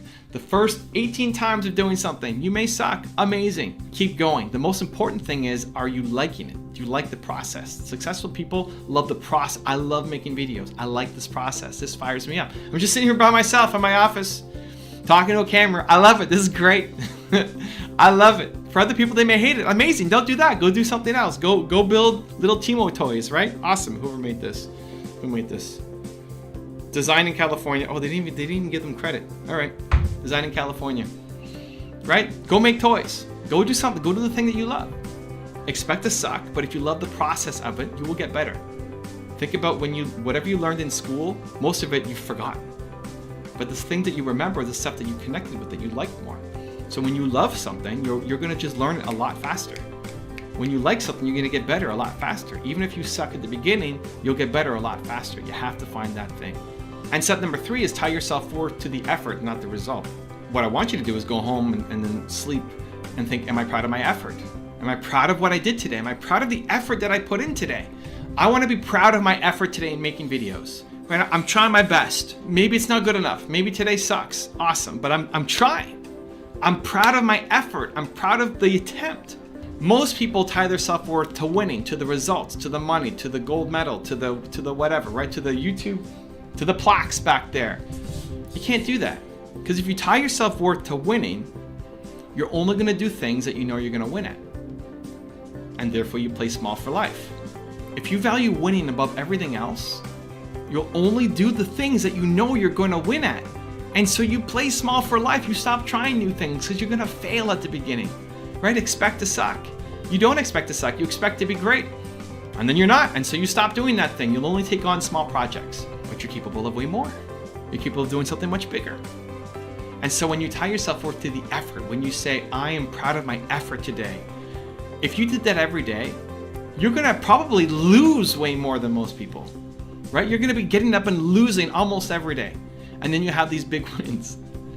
But when you look back on this year of losing, you'll see, holy cow, how much have I grown? And you're actually winning way more than most people, way more than who you used to be, because you're proud of your effort. If you get up every day and you're proud of your effort, your life will change. Your business will change. Like every day for the next year, do something that makes you proud of your effort in your business, in your relationship, proud of your effort. You tried your very best today. Your life will be dramatically different. But it's because we're so focused on winning. You're so focused on the results. But then you play small because you don't want to risk losing. You don't want to risk failing. You don't want to risk looking like an idiot. You have to if you want the life that you're after. Michael Jordan missed more shots than most people. You're going to fail at most things. Most of my videos suck and don't go anywhere. It's the best. Get up, try again. Be proud of your effort every single day. Rule number 8, surround yourself with optimism. Your environment is keeping you where you are. Your environment has been perfectly designed to keep you exactly where you are right now. The people you listen to, the media that you consume, the habits that you do daily, all of them are designed to keep you exactly where you are. So if you want to raise your game, if you want to raise your life, you need to raise your environment. I've changed a lot over the course of having this YouTube channel. The people who've known me the best and the longest, especially in the past 2 to 3 years, have said, Evan, you've changed a lot. For the better, you've evolved, you're more confident, you have more poise, you're a better speaker, you're pushing the boundaries more, you've changed. What happened? How do I get that for myself, right? People want it. Whenever you are off growing and learning and evolving, other people, they want it. They want a taste of it. They want to do it too, because we are not designed to just photocopy our lives over and over and over again. So how did I get it? I paid more attention to my environment. I paid more attention to my daily routines. I paid more attention to the people that I hang around with. It's important. So looking at my physical environment, right? Look at this office. Look at the people behind me. This all means something to me. Looking at the new design that I've had here below. Putting things like my neck braces. It's down below, you can't really see it. But this inspires me. I walk into this every day. My YouTube videos, the channel, I create for myself. The people that I profile, I'm learning from. I feel like I have Gary Vee in my head. I have Oprah Winfrey in my ear. I've got Elon Musk telling me what to do, pushing me to try to get better. I hear these people talking about you have to be courageous, you have to be bold, you have to believe in yourself more. And when I feel myself being nervous about something, boom, boom, boom, boom, boom, it's a push that I have to do it. And so I've designed my life, I've designed my environment to help push me to get to the next step. And it's scary, and it should be. Where am I going next? I don't know. I'm still a work in progress. But the more that you are around people who push you, who make you better, who make you want to do more, who pull you up to their level, guess what? The more you're going to get there. The alternative is you're stuck where you are. You stick with your friends, you stick with the media you consume, you stick with the habits that you have. And listen, if you love your life, awesome. If you're good, then you're good. Then don't change anything. But if you're not happy with where you're at, if you know you're capable of more, especially for the entrepreneurs, you know you're capable of more. You know you have a gift. You know you're a genius. You know what's in here needs to get out there, can have a huge impact and help a lot of people. If you feel like that's you, then you need to make a drastic change to your environment. You need to change it because everything you're doing right now is keeping you on the path that you're on. Maybe there's been some growth. If you look at who you were 5 years ago compared to now, you've grown. If you're watching this channel, you've grown, right? You've made some changes, but is it drastic enough? Like, are you proud of where you're at? Look at where you've come from in the past year, 2 years, 5 years. Are you proud of where you're at? And are you comfortable with that same level of growth for the next 5 years? If not, if you think, I want more, I want to help faster, I want to have a bigger impact faster, quicker, then the fastest way to do it is to change your environment. So if that's you, I'm going to give you a 3-step process that I think will help. Step number 1 is cut out negativity. Just cut out the people who don't serve you. Sometimes those are friends that you've had from kindergarten or high school or university. You're in the friendship out of convenience now. There's a lot of people who you might need to let go of. You might need to just let them go. They don't serve you anymore. You've walked your parallel path together and now they've gone out, well, they probably just stayed here while you've gone out here. They don't serve you anymore. And it doesn't mean you have to be a mean person or cold or rude. You're just not on the same path anymore. And a lot of people fight that because you're worried about finding new friends or being around new people. And so you stick with these people who don't serve you anymore. And that's a mistake because they're keeping you where you're at. Because their negativity, their complaining, their unwillingness to change, their pessimism, their laziness, their not chasing down goals, that becomes toxic. Even if you're trying to be a beacon, even if you're trying to be the person who pulls everybody up, if all you're doing is trying to pull other people up and there's nothing pulling you up, you're going to be limited for life.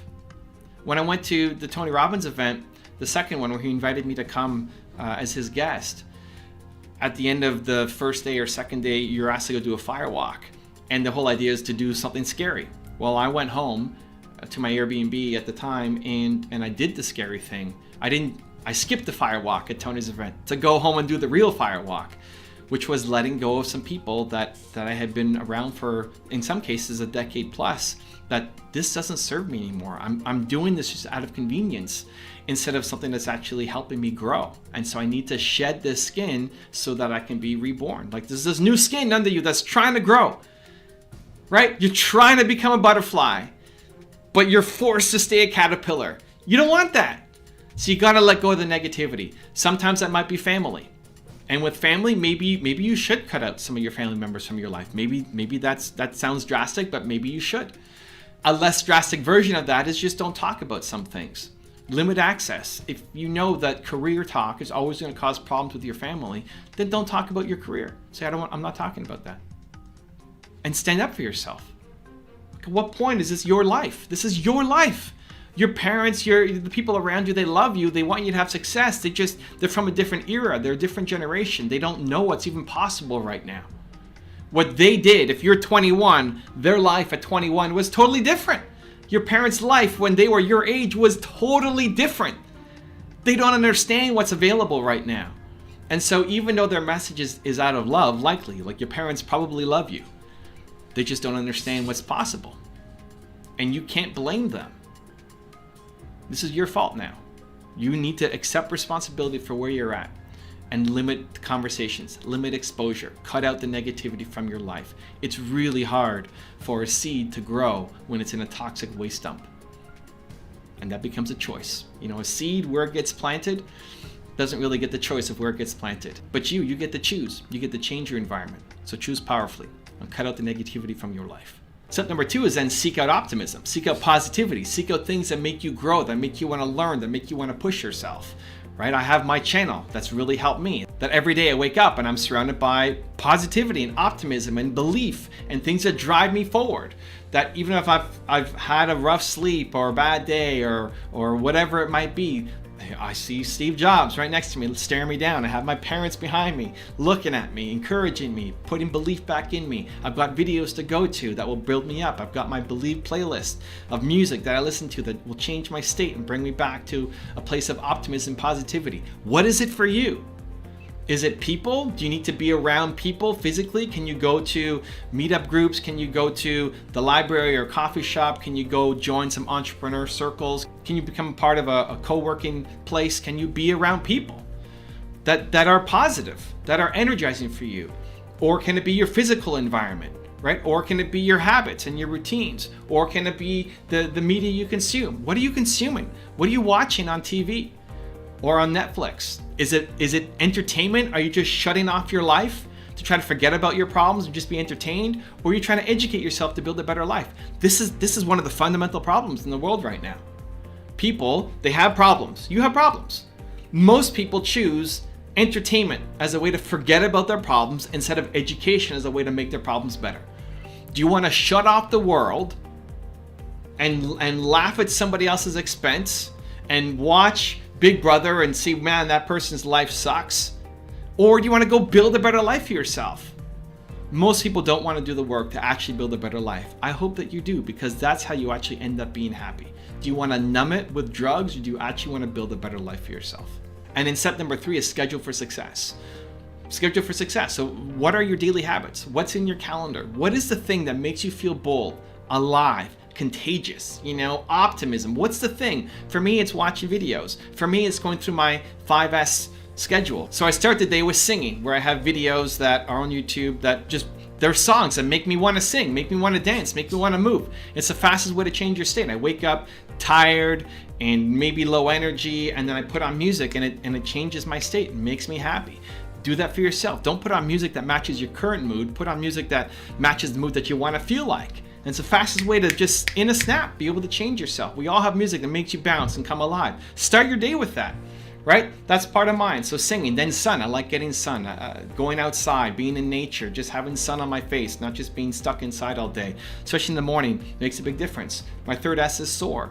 So I want to do something that makes me feel bold and come alive. And for me, I don't have my phone here, but for me, I share a message. I want to share a message. I want to feel like the work that I do has meaning and importance. So I think about somebody that I helped yesterday, and then I share a message on Instagram and Snapchat and put it up.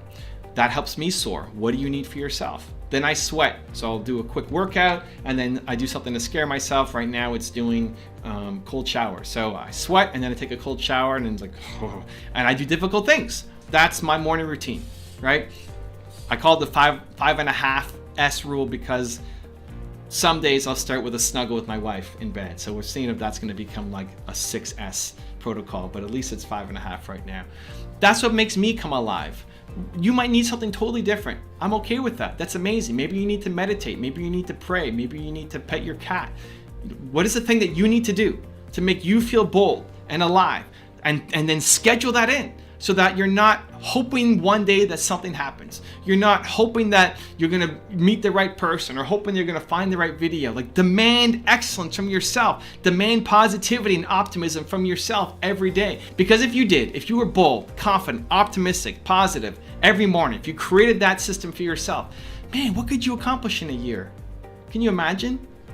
If you did something every morning that made you feel bold and confident, if you felt bold and confident every morning for the next year, imagine the life and business that you're gonna have. It's crazy. It's wild, right? So you have to create that. You have to schedule for success. Success will come from your habits. So look at your calendar. What are your habits? And if you did these habits, would it lead to you becoming a success? Rule number 9, think big. Think big, act small. Think big, have a big goal, big dreams, big desires, big mission, big vision. You're gonna change the world, think big, let's go. We love that as entrepreneurs, right? Let's think big and change the world. And act small in that you gotta do something. Because the only thing you're missing is momentum.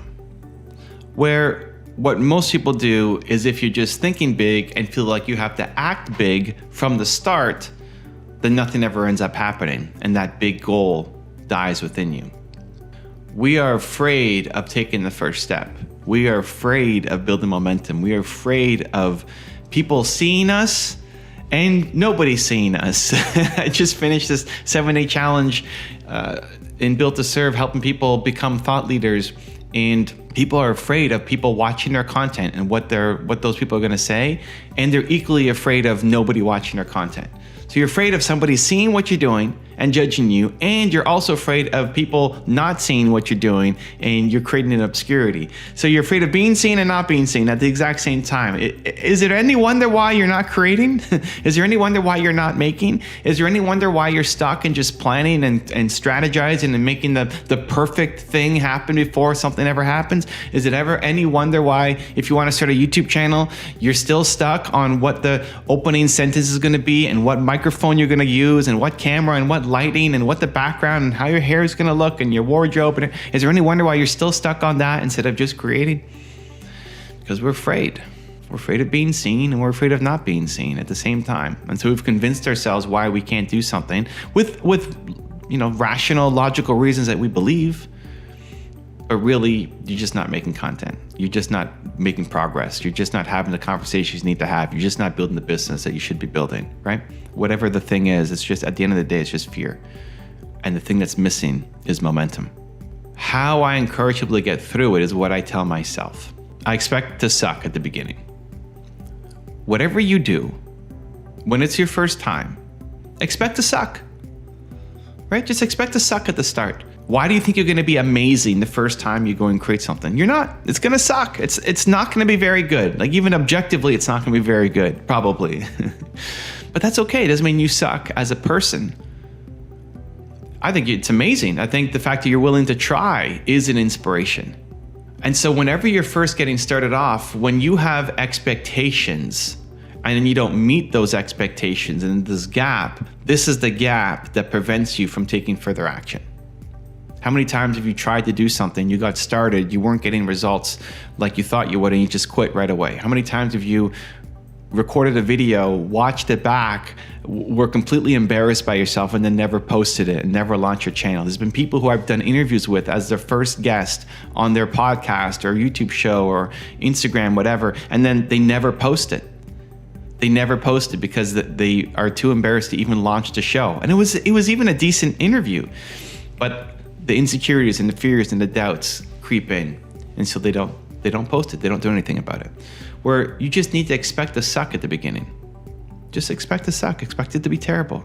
And that gives you the freedom to go off and create, because like anything else, whatever it is you want to do, you want to be a YouTube creator, you want to be an entrepreneur, you want to be a coach, an author, a speaker, whatever it is that your business is, it's all doable. It's just a skill that you need to learn. There's a bunch of skills that you need to pick up and learn. And like any other skill, you can learn it. Of course you can learn it. You can pick up any skill.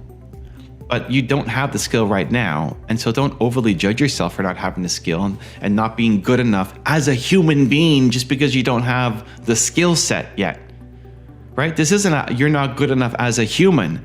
It's you're not good enough at this specific skill set yet, that when you can figure that thing out and get the training, education, experience, then you can go and accomplish the goal, of course. But we overly judge ourselves and then we don't build momentum. One of my movement makers, his name is Michael. He's an amazing human. He wanted to start making content, wanted to start making videos, wanted to start doing interviews, and he was afraid of asking people to be on the show and him being the interviewer. He was fine being an interviewee when people were asking him questions, but he didn't want to be the interviewer and was afraid to ask people questions. And so we had a discussion and we came up with a concept where it was his show is called Empowering Conversations with a Disabled Man. So he's disabled. He wants to help reduce the stigma around people with disabilities. He wants to have open conversations. He wants to help people who are disabled find hope and inspiration and power. And he also wants to educate able-bodied people to how to help, support, cherish their disabled friends or the community. And so we came up with the concept of empowering conversations with a disabled man. And he launched his first live interview where he was having the conversation. He had a guest come on and he was doing the interview. And it was the idea to action that made all the difference, because he'd been thinking about doing a show and thinking about making content and being too afraid and being stuck in his head, like all of us do, myself included, all of us do. And to his credit, the thing that I did not do at his stage in this career was he just went off and did it. He just, okay, you know what? Here's an idea. I'm going to do something about it. I'm going to get started. And he had his first one. I asked him how he did it. He said it was so much fun. It was so great. It was so amazing. And now he's scheduled his second one. He's going to keep doing more. It's a great win in that it worked out. Now, if he keeps going on this show, say he does 100 episodes of the show, he's going to look back on his first video and realize, oh my gosh, I was so bad at the beginning, right? But look at the journey, look at the growth. Same thing for you. Whatever you're starting off doing, just expect to suck at the beginning. Expect to suck. Expect no results. Expect nobody to see it. Expect it to be terrible. And tomorrow you're going to keep going. You're going to make it a little bit better and a little bit better and a little bit better. And when you look back on 10 days, 20 days, 50 days, 100 days, you'll come back and say, holy cow, I'm really getting better. Why? Because you developed a skill. You were still the same awesome human. Now you're developing a skill set to actually get better at the thing that you want to do. Makes all the difference. The only thing you're missing is momentum. So just repeat yourself. Repeat to yourself. The only thing I'm missing is momentum. The only thing you're missing is momentum. You've got the heart, the care, the passion, the desire to serve, the vision, the soul to help. You've got all that. You know you can help. All you're missing is momentum. You're just not doing enough. And that's not a beat down to say, judge yourself and you suck again as a person and you should be doing more. Don't do that. But take the time that you spend criticizing yourself and judging yourself for not being good enough and use that energy to then just go make something and expect to suck. So a couple things that helped me. That gives me the permission to start. So it's not a high bar. There is no bar. The bar is so low that there is no bar. And that gives you permission to just start and to create the momentum you're looking for. The other thing that I find really helps me is just trust that great ideas flow through you.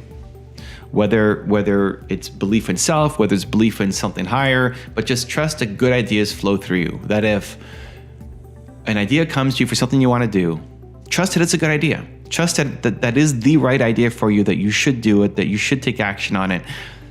and that it's going to serve. If you're in a positive mindset, right? If you're in a negative mindset, then it's good to sleep on your ideas, right? If you're in a jealous mindset or hateful mindset or rageful mindset, then the ideas that come to you are probably not the right ideas for you. But if you're in a empowering, inspiring, positive, optimistic mindset, then the ideas that come to you are the right ones for you, and just trust that those are the right ideas and do something on it. And shortcut your brain, because as soon as your brain takes over, it's gonna be like, oh, okay, but you don't know how to do this and that, and here's another problem and more restrictions, and you know, okay, so what happens? Default, okay, let's go default to planning and researching, and we'll keep asking questions, and we'll keep hemming and hawing, and then, you know, next week I'll do something, and then next week comes and you haven't done it yet, right? So when an idea comes to you, find the smallest possible way to get started on it today. Don't make it some big giant thing that now you need $1 million in venture capital and a huge team to accomplish. The only thing you're missing is momentum, right? So trust that great ideas flow through you. Great ideas flow through you. You're here to do so much more. And take that kernel of an idea and do something. Whatever the smallest possible, simplest thing is, to just build some kind of momentum for it, to see how much did you love it, how much you want to go back and do it, without having the pressure on it, having to be the perfect thing, the next big thing, the only thing that matters, because that's what keeps you stuck, slow, knowing that you're capable of more, but too afraid to act. Great ideas flow through you, and the only thing you're missing is momentum. Let's go. Rule number 10, the last one before our very special bonus clip, be the last line of defense. Happiness comes from knowing who you are and then having the courage and confidence to step out onto that ledge. Step out onto the ledge, and go live it, and go be you. Because it's hard, because it's tough, because you're going to get judged, because we're constantly comparing our version of happiness to somebody else. I'm here in Puerto Rico. Brendan Burchard invited me down to speak to his mastermind group. These people pay $30,000 to $50,000 a year to be a part of it, and I'm honored to be a guest. And the thing that I see consistently from all the people who are here, right? Imagine if you're dropping 30 to 50K to be here, how much are you making so that you want to come down, right? Everybody's doing the thing that makes them come alive. And that's a secret of entrepreneurship, at least the ones who are successful. That your version of happiness is going to look different than somebody else's. You're a weird duck. That's awesome. Go live it. Brendan came on stage and started talking about his daily routine. Brendan doesn't do anything work-related typically until about 1 o'clock. He wakes up, he walks the beach, he meanders, he plays with his cat, he does all of these things that get him in the right mental framework, and his first call is 1 o'clock. So he said that I want you guys to try something. Tomorrow, go out and walk the beach, right? Go out and walk the beach. Try that first thing in the morning. He moved the start time. We're supposed to start at 9. He moved the start time to 10 o'clock because he wanted us to walk the beach just as an experiment to see. And I did it. I went out, I walked the beach, and it was good. But it's not the thing that brings me happiness. Right? Living in a tropical paradise, it's not my thing. I like concrete. I like the concrete jungle. I like being steps away to everything. I like insane high-speed internet. You know, the things that make me happy are going to be different than Brendan Burchard, are going to be different than you. It's just about figuring out what the heck is the thing that makes you happy, and then spending as much time as possible doing that thing. A lot of it is still just a mind game. So how do you do it? Let's start this process. 1, think about the people in your life that make you happy. Think about the people in your life that when you spend time with them and then you leave, you feel more energetic than before. They gave you energy as opposed to stealing it. Dan Dapani calls it energy vampires, the people who suck your energy, right? You leave them and you feel depleted. Most people are going to be the energy vampires, but you'll have some people who are positive, uplifting, and when you leave them, you feel better about yourself, better about your life, more energetic, ready to take on the week ahead, the day ahead, the month ahead, the year ahead, what have you. Who are those people? Make a list of those people. And then try to spend more time with them. Try to find a project you can work on together. Or if it's just meeting once a month for coffee. Try to spend more time with people who lift you up, who make you feel amazing. 2, make a list of all the things that make you feel happy in terms of activities. What activities do you love to do? I love salsa dancing. I love League of Legends. Even League of Legends, let me tell you, League of Legends, if you don't know League of Legends, it's a video game. I've been playing for 5 years. I'm not particularly good at it. I don't spend enough time on it to get amazing, but I like it. I love it. It's fun. In my downtime, I'm either salsa dancing or playing League of Legends. That's it. Those are my hobbies. I don't cook. I don't walk the beach. I don't garden. I almost do nothing. It's entrepreneurship, League of Legends, and salsa dancing. That's pretty much it. I could come here to Puerto Rico and never eat in any restaurant. The first 2 days, before Nina came here, the first 2 days I had cashews and almonds for dinner. Maybe not the healthiest, like long-term nutritional diet, but no need to go out and explore the different restaurants. It's entrepreneurship, League of Legends, and salsa dancing. Already in that, there's a level of happiness. Because it's also saying no to the things that I don't really particularly enjoy doing. I don't want to go to karaoke. I don't want to go out and try this other place. You know, I don't want to. I'm good. I'm good. This is what makes me happy. Talking about League of Legends was a little bit shameful, I think, at the beginning, where to say that I was playing a video game as opposed to doing something more valuable or meaningful with my time. But now I talk about it. I like it. It's fun. And if you don't think it's fun, that's awesome. And if you want to judge me for what I find fun, go for it. But you've got your own thing. Everybody's got their own thing that we're embarrassed to talk about, that we're ashamed to say out loud. And you can't be happy unless you do. You know, Gary Vee's got his jets. He's got the garage sailing. Putting out garage sailing videos, he got judged a lot for from his friends. You've got something like that too. I've got League of Legends. And so having the courage to then say, this is me, and to share it, and to be okay with it, and to not be embarrassed by it. Having the courage to go off and actually start living that life. To do it, to go and do it. Feel good about yourself. That's where the happiness comes from. And third, I would say, make sure that you're consuming content that makes you feel happy. You know, these videos, I've gotten so much from Gary, I've gotten so much from all the people I've profiled. It makes me feel happier. It makes me feel more aligned. You know, I'm not hanging with Gary every weekend. You're not hanging with me every weekend. But you can get the videos, and you can remind yourself that this world exists and you want to play in it more often as opposed to where you are, because where you are right now isn't where you want to be, and that's okay. You don't have to stay where you are forever.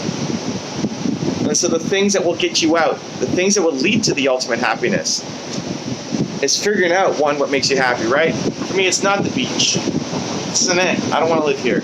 It's great, it's beautiful, amazing, but I don't want to. I think those people hanging out on the beach there with the umbrellas, I think they're nuts. Awesome, go do you. But it's not for me. Understand what makes you happy.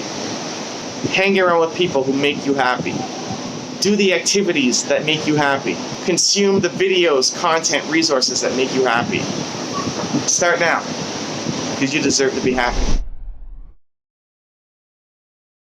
You have allowed too many negative voices into your head, and they're preventing you from achieving your dreams.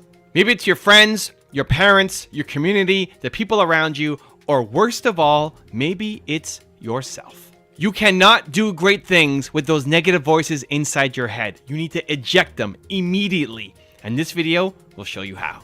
So I have a term for those negative voices. I call it the little man. The little man is either the voice inside your head or the people around you telling you all the reasons why you're not going to win. All the reasons why this project, this idea, this dream of yours is not going to happen. It's never going to happen. Not a million years is that going to happen, right? We all have people in our life who tell us that, or also us telling ourselves. And the idea for little man came from the very first video that popped on my channel. There was a video called Believe that I loved. And it was when I just discovered my one word, which is believe. I just found out what it was, and I wanted to make kind of a tribute video to that concept on my YouTube channel. And I made this video that was 6.5 minutes long or so, and I showed it to somebody who was in the entertainment industry, and I asked him to take a look at it, and he just destroyed it. He said, this video is way too long, 6.5 minutes. Nobody's gonna watch it. I didn't understand how the internet worked. All sorts of comments about how bad this video was. And to be honest, a younger version of Evan might have listened to him and tried to cut it down and make it fit within the box that he wanted it to be inside. And for whatever reason, I just had a little more strength and confidence and said, you know what? Maybe he doesn't like it, but I'm gonna do it anyway. I'm gonna post it anyway. I like it. It inspired me, and if it inspired me, maybe it's gonna inspire other people too. So we posted it. And at the time, my best video had 100,000 views. It took a year to get that video to 100,000 views. This video went live, and in a month had 100,000 views. In the first month had 100,000 views. And now sits around, I think, 2 million views on the channel. And so it quickly became my best video. Now it's not my best video, but at the time, it was the first video to, pop after a month. Like, this is crazy, it's taking off. And I thought, man, what if I listened to the little man? What if I listen to him? I came up with the little man because it's something that he often jokes about. So he calls other people the little man. And so I think, okay, well, he's the little man. What if I listened to him? I would have never done that video. I would have never built the channel. I would have been in a totally different place, a much smaller place, a much more negative place, a much more self-defeating place, because I was trying to, fit into his box. And so, I'm grateful that I had the courage at the time, at least, to trust my gut and go with it. But it's this constant battle that we face, is the voice inside our head telling us that we're not good enough.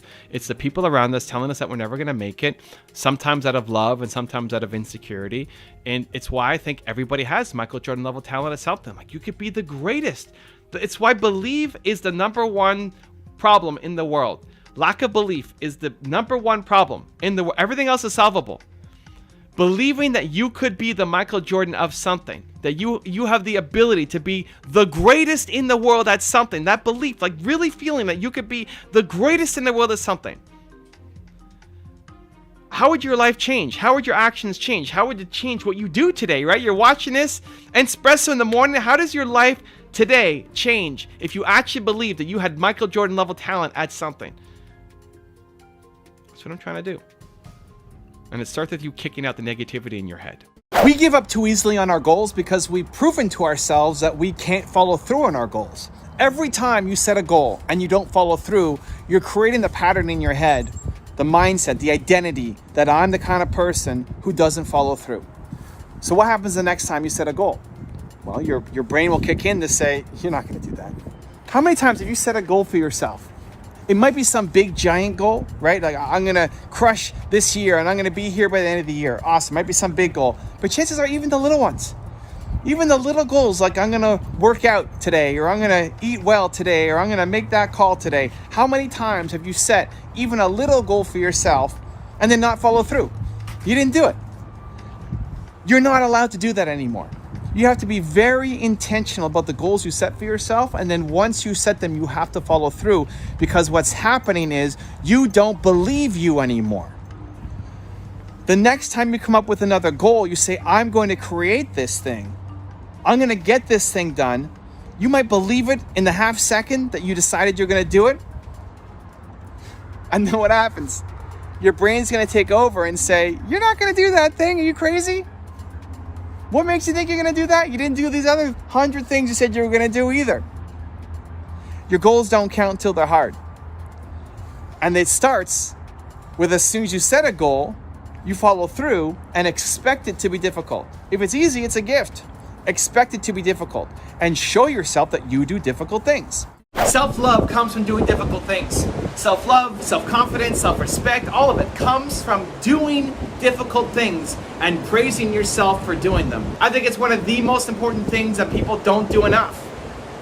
But I think in order to actually make the praise stick, you have to prove to yourself that you're worthy of it by doing difficult things. You can say, I'm a badass entrepreneur. You can say, I'm amazing and I love myself. But why? Your brain's ain't gonna say, well, no you don't. No you don't. Show me, what have you done? You're waking up and doing the same thing you did yesterday. At least this is the conversation in my head. So by doing difficult things, by doing the thing, even if you don't get the result, it doesn't matter about the result. You're tying your self-worth, your self-confidence to the effort, to trying the difficult thing, to taking action on a difficult thing that you were scared to do. If you woke up every day and did something that made you scared, that was difficult, that made your heart go boom, boom, boom, boom, boom, boom, boom, like that. You did that every day, and then you praised yourself afterwards for the effort, I promise you're gonna love yourself. I promise you're gonna go off and do amazing things. You're gonna take that idea that you've got and go off and actually execute it and actually implement it. One of the biggest reasons why you're not is because you don't believe in yourself. That's why I think lack of belief is the single biggest problem in the world. I'm trying to solve the world's biggest problem. People don't believe in themselves enough. The woman who solves cancer is a manager at some restaurant and she hates her life because she never believed in herself enough to actually go down the path that she should have gone down, because she listened to her parents and friends and family and society to go do the safe thing. And she's got a safe, boring life that she hates because she doesn't love herself and she doesn't believe in herself enough. And so you have to do the things that make you scared, that are difficult.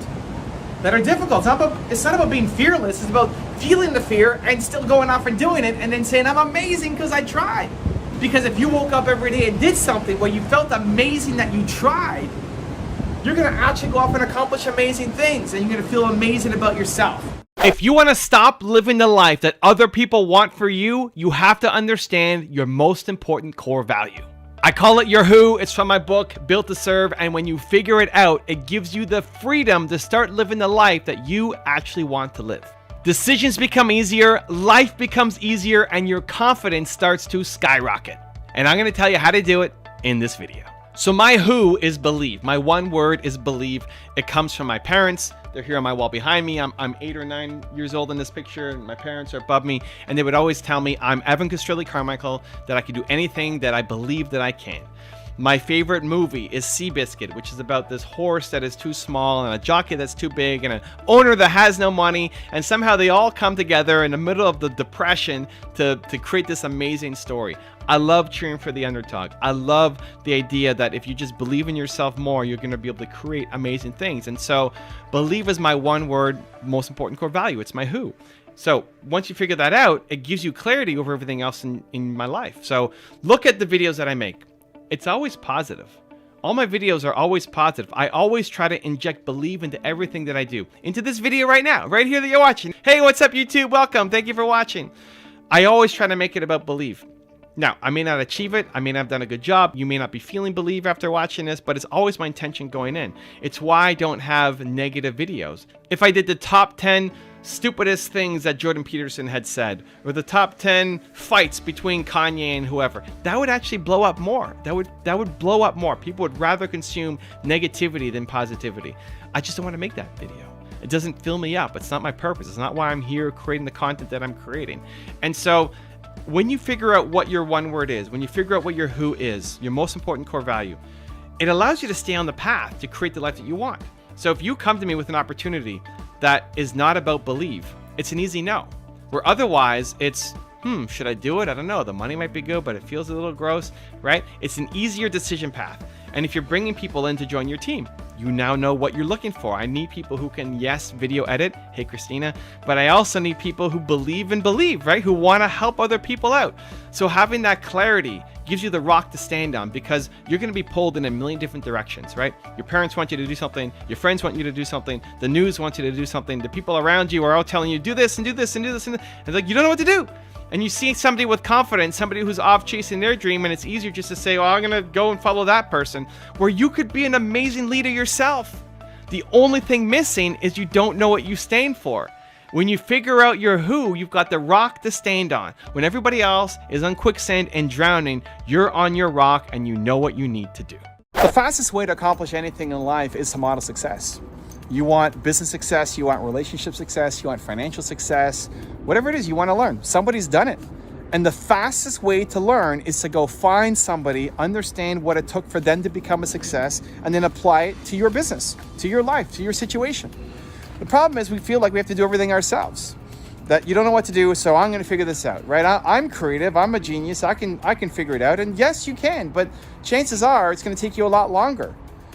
Instead of trying to come up with everything yourself, it's better to build upon what other people have already done. They could take you 80% of the way. It's not going to be 100%, right? If you're trying to get big on YouTube, great, you can copy what I'm doing, but it's not going to take you 100% of the way. It'll take you 80% of the way, because if all you do is copy me, you're going to be an Evan Jr., which will take you a good chunk, but at best, you're going to be a junior Evan. You're never going to be what you could be. And so you need to take what I'm doing, learn from it, but then tweak that last 20% to make it your own. How do you take what other people have done and then tweak that last 20% to make it your own? But modeling success takes you 80% of the way. This is the biggest mistake I made when I was starting up as an entrepreneur, right? I told the story a bunch, but I was 19, I was struggling, I was making $300 a month. I'm too embarrassed to tell my friends that I'm struggling. I'm not having success. I feel like a loser. I feel like I'm not making any money. Not just feel like it, I wasn't making any money. And I tried to think my way out of everything. I was working my face off, right? Like every waking hour almost, I was working. It wasn't for lack of effort. I was just doing the wrong things because I didn't know what to do, because I was just trying a whole bunch of stuff. And then that worst day of my life, when I told my partner that I quit, I just woke up the next day and said, I can't quit because I'm going to regret this. I know I'm going to regret this. If I stop now, I'm going to regret it. I have to find a way to keep going. But the way that I keep going has to change, because what's going on now, this can't keep going on. If you're frustrated with the lack of momentum towards accomplishing your goals in life, like if you're in the same spot that you were a year ago or relatively close, the problem likely could be lack of effort, but is also likely you're just doing the wrong things. You're just focused on the wrong model. And so go find somebody who's done what you want to do. For me, I studied Bill Gates. I was out of pure desperation. I was not a genius when I was 19 and trying to figure out my way. I was at rock bottom. I just said, somebody has built a software company before. This can't be so hard, right? And I looked at Bill Gates and how he started, right? How did he start? 0 to 1. That's what you need to study, because if you look at what people are doing now, one, it's going to be hard to compare yourself to. If you compare yourself to what I'm doing now, I have 20-something people on my team. You can't, don't expect yourself to keep up with what I'm doing right now. Don't expect to keep up with 11 years of experience, right? You're not going to be as good when you first get started. That's okay. But how did I start? How did I keep going? Whoever you're looking at, look at their foundation story, how they started, and chances are you already have more than what they started with. One of my favorite quotes of all time is, whether you think you can or you think you can't, you're right. It's usually attributed to Henry Ford. From all of the videos that I've made, all of the successful people that I profiled, from industry titans to monks, one of the things that they all have in common is the ability to focus on the things that they can do to improve their situation. There are a million reasons why your idea will not work out, and 8 while it will. Successful people focus on the 8 reasons why it will succeed, and unsuccessful people focus on the million reasons why it won't. So it's time to decide, which one are you? You need to make the big decisions in life with your heart and the small ones with the head. Big decisions with the heart, small ones with your head. Why?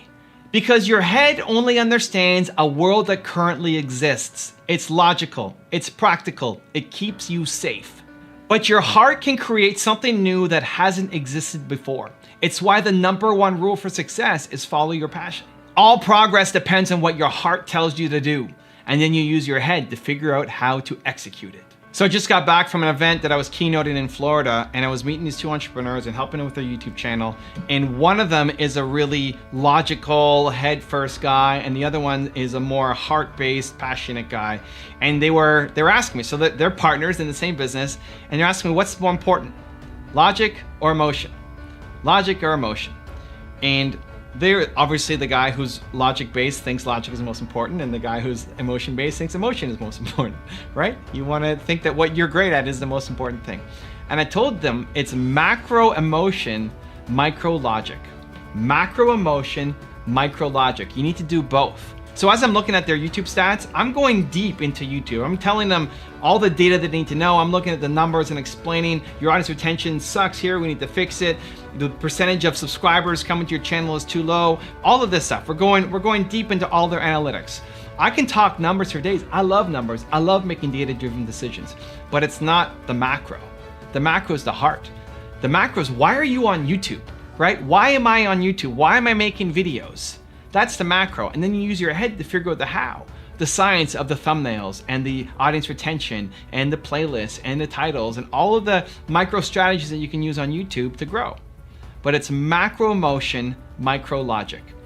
And so as I was explaining it to him, as I said, it was, listen, it's macro emotion. He said, but I was listening to you as you were explaining things to me. It was very logical. Like, yes, the tactics were very logical. But the delivery so that you would understand it and then go home and actually apply it is emotion. It's not logic. It's emotion, because logic can be everywhere. The answers can be everywhere. You know how to lose weight. You stop eating junk. You know how to get fit. You start working out. You can find it, but why are people not doing it? Because you haven't connected emotionally. The reason why you understood what I was saying and you're willing to take action is because of the way that I delivered the information to you. Because I had you control the mouse and go through and do it yourself. Because I was encouraging to you when you needed it, and I hit you in the face when you needed it too. Not with my hand, with words, right? It's macro emotion, micro logic. You need both to win, but just recognize the situation that you're getting into. Your big decisions with the heart, and then you use your head to figure out how to do it. So it's common when you come up with a new idea for something, you make a list of pros and cons, right? And that's your heart often talking against your head, where you have this giant list and you say, well, these are all the reasons not to do it, but there's only one reason why I want to do it. And so if it's 10 con and 1 pro, what do?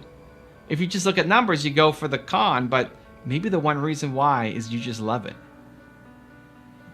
When your head and your heart are working together, it's easy. When your head and your heart are opposite, that's when it slows momentum. That's when nothing happens, because you want to do it, but it doesn't make sense to do it. You really love it. You have to do it, but there's no practical, logical, safe sense to do it.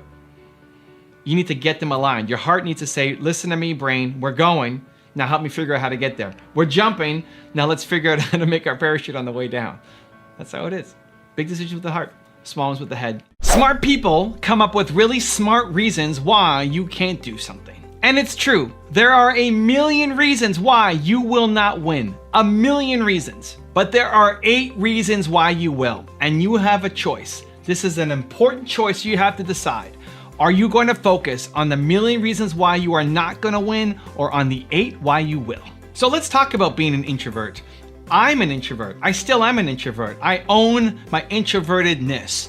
That often doesn't come across. You may not believe me. You might see these videos and think, Evan is so extroverted, type A personality. I'm not. I get nervous in big rooms. I don't like hanging out with strangers. I never talk to the people next to me on flights or the train or anything. I don't go up and say hi and introduce myself. I hate all that stuff. I hate small talks. I have zero need to be around people. If it's just me and my wife, I'm happy. I have zero need for contact to fill my social equation, whatever you want to call it. I'm introvert. I still am. But I use it as a positive, where it used to be really strong negative. I used to get into a fight all the time with my agent, and he said, the problem with you, Evan, is you don't want to be famous. It's like, you're right. I don't need to be famous. I don't need the spotlight. I don't want the spotlight. And it finally sunk in that in order for me to get my message out there, the more known I am, the more people hear the message. And so how does an introvert become famous? Well, we'll see. Join me on my journey. We're in this together. We'll find out together. But the thing that gets me through all of it is, one, going in on the strength and turning that introvertedness into not an excuse, but into something that's empowering. I think as introverts, we listen better. I just came back from an event in Florida where somebody at the dinner table was saying, Evan, it's really surprising how well you listen. Like, yeah, because that's all I do. I focus on the person I'm talking to. I'm introverted. It's not about me talking, it's about you trying to get a result. I want to help you get a result. And so introverts are fantastic listeners. And so you actually want to help people make a change. You want to help be a great salesperson. You want to help be a great speaker. You have to know your audience. You got to know who you're talking to. You got to be a great listener. And I think that comes from being introverted. And the second thing is having the passion and the purpose behind what you're doing gives you the strength and courage to do things that are scary. Getting up on stage and speaking is scary for me. My biggest fear is letting people down. My biggest fear is I'm going to disappoint somebody. And so when I go on stage, it's always a fear in the back of my head is that I'm going to disappoint these people, that they're not going to feel like they got their money's worth. When I did my tour earlier this year, that was my biggest fear. Is every 4 days I'd be taking a new stage in a new city and I would just let people down. And I got to face that fear every day, every 4 days. Why? Because the purpose, it means something. And so, yes, you might be introvert. Yes, you might have a whole bunch of reasons why you can't win. But the people who win, look at your heroes. Look at the people who you love and you look up to. Look at who you respect. Look at who you want to be like. Look at their story. Look at where they came from. Chances are they came from a worse spot than what you currently have right now. The opportunities, the resources, the connections they had was worse than what you currently have at your disposal right now. The only difference between them and most people is they focus on the 8 reasons why they could win, and most people focus on a million reasons why they're gonna lose. You're afraid of experimenting because you tie your self-worth to winning instead of trying. If you base your self-worth off how much you win, then you're only gonna try things that you have a good chance of winning at, thus you play small for life. But instead, if you base your self-worth on trying, on the effort that you're putting in, you will fail on most days, but you'll end up accomplishing more than you ever thought was possible. So every time I go to a YouTube event, I'm always being praised by my thumbnails. People always say, Evan's got the best thumbnails, go look at his thumbnails, model his thumbnails, use them as an example for the best practice. And I internally am always saying our thumbnails suck. We need to get better. Sure, we might be among the best, but we need to get better. We could be way better than we are right now. Why have we become the best? Because I'm experimenting constantly. Most of my tests do not work. I use a tool called TubeBuddy. Shout out TubeBuddy, huge fan. We've done over 1,100 split tests on our thumbnails, where we run one thumbnail against another and one against another and one against another, trying to beat our best. And most of the experiments don't work. They just don't work.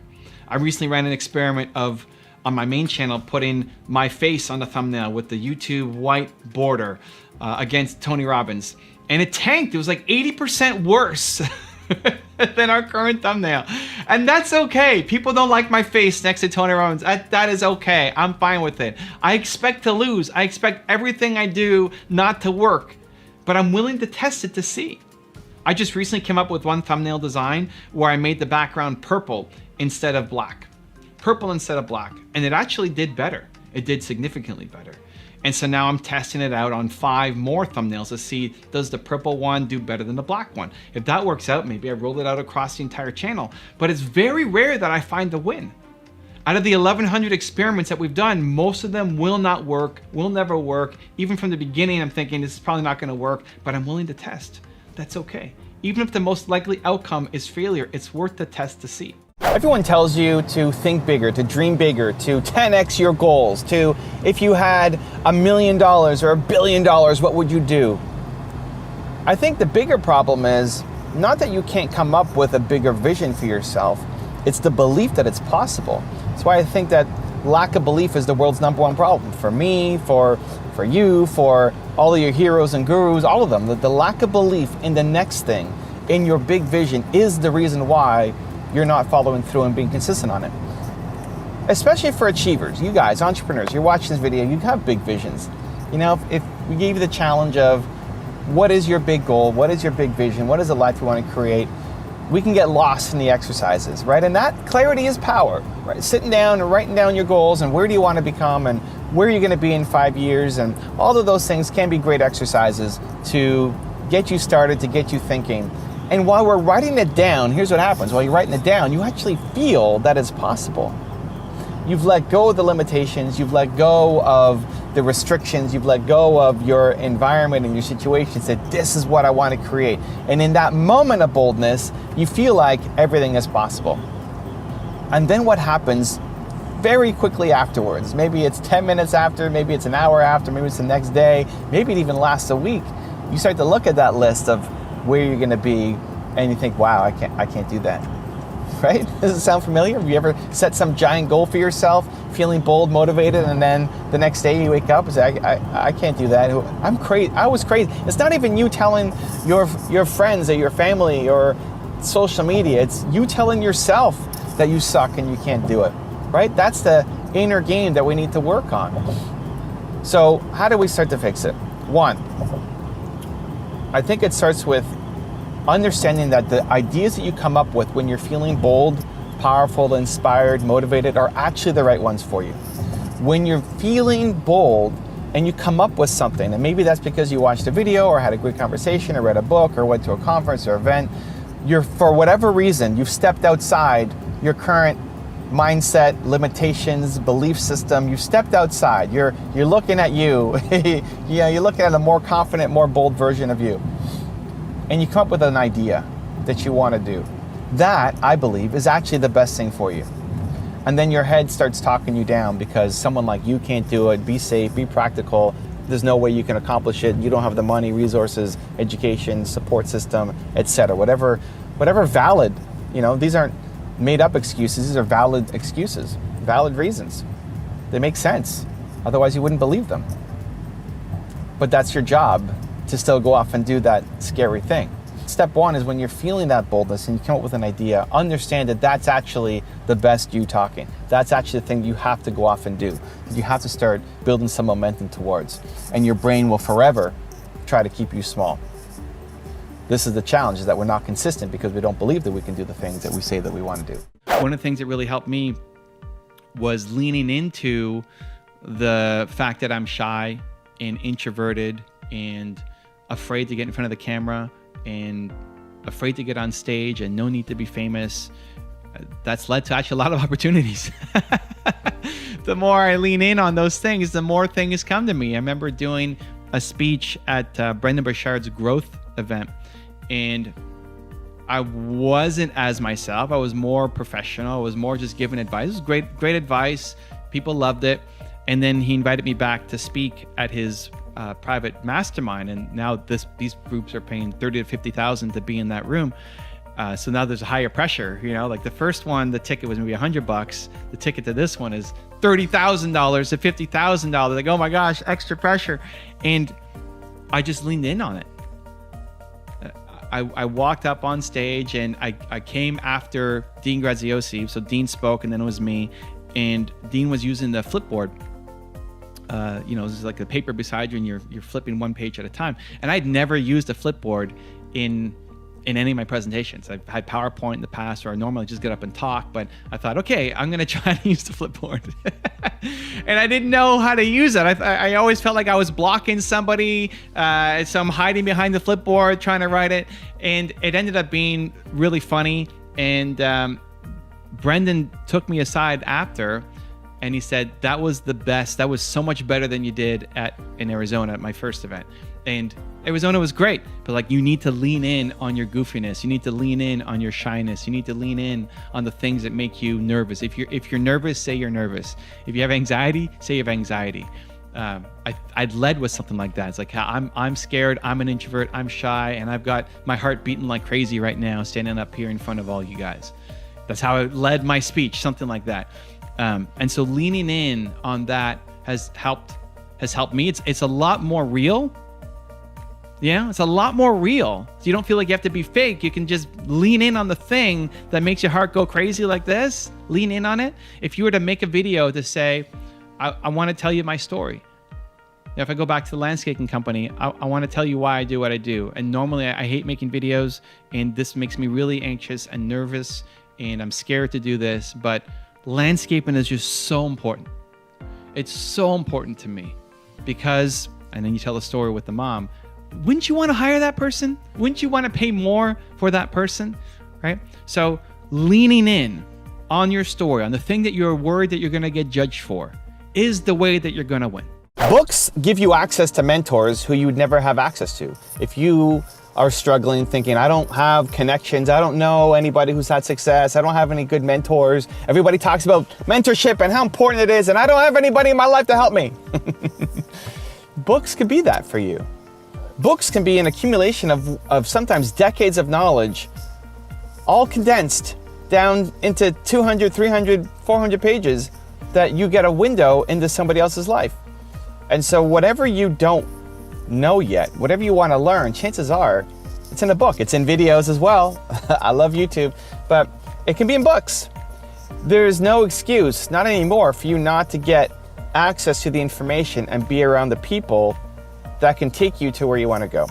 I'm a big believer that you're a product of your environment. You know, think about who you're hanging out with, where you are right now, where you spend your time, what information are you feeding into your brain. The fact that you're here watching this video is already a step up, is already showcasing that you are an achiever and that you want more out of life, that you don't want to stay where you are, that you don't want to be in the same spot. Think about 1 year from today. You don't want to still be where you are right now, right? You want growth, you want progress, you want impact, you want to touch people's lives. That's why you're here.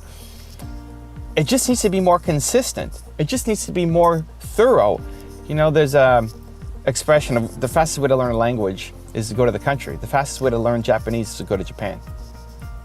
And if you can't actually go to Japan, then you try to make your environment as much Japanese as possible. You watch Japanese TV, you read Japanese books, you go to Japanese restaurants, try to order in Japanese, you start hanging out with Japanese people, you take online Japanese classes, you watch Japanese YouTube channels. Like you try to be around it as much as possible. And for too many of us, we're not doing as much. You know, are you consistent in watching Inspresso videos every morning? I make them every morning for you, but you're probably not watching them every morning. Are you consistent in your other habits and your other routines, in the books that you're reading, and the content you're consuming? Like, are you consistent enough? And that's usually the problem, is that you have these moments where you're bold and you're ambitious and like, I'm tired of this life and I want to do better and this is the day. And so you have the energy and motivation and you go off and do the thing. But then tomorrow you wake up and it's just not there anymore and you don't stay consistent on the habit. And the only difference between the people who've had tons of success and where you're at right now is that they just kept doing it. They just stayed consistent on the habit.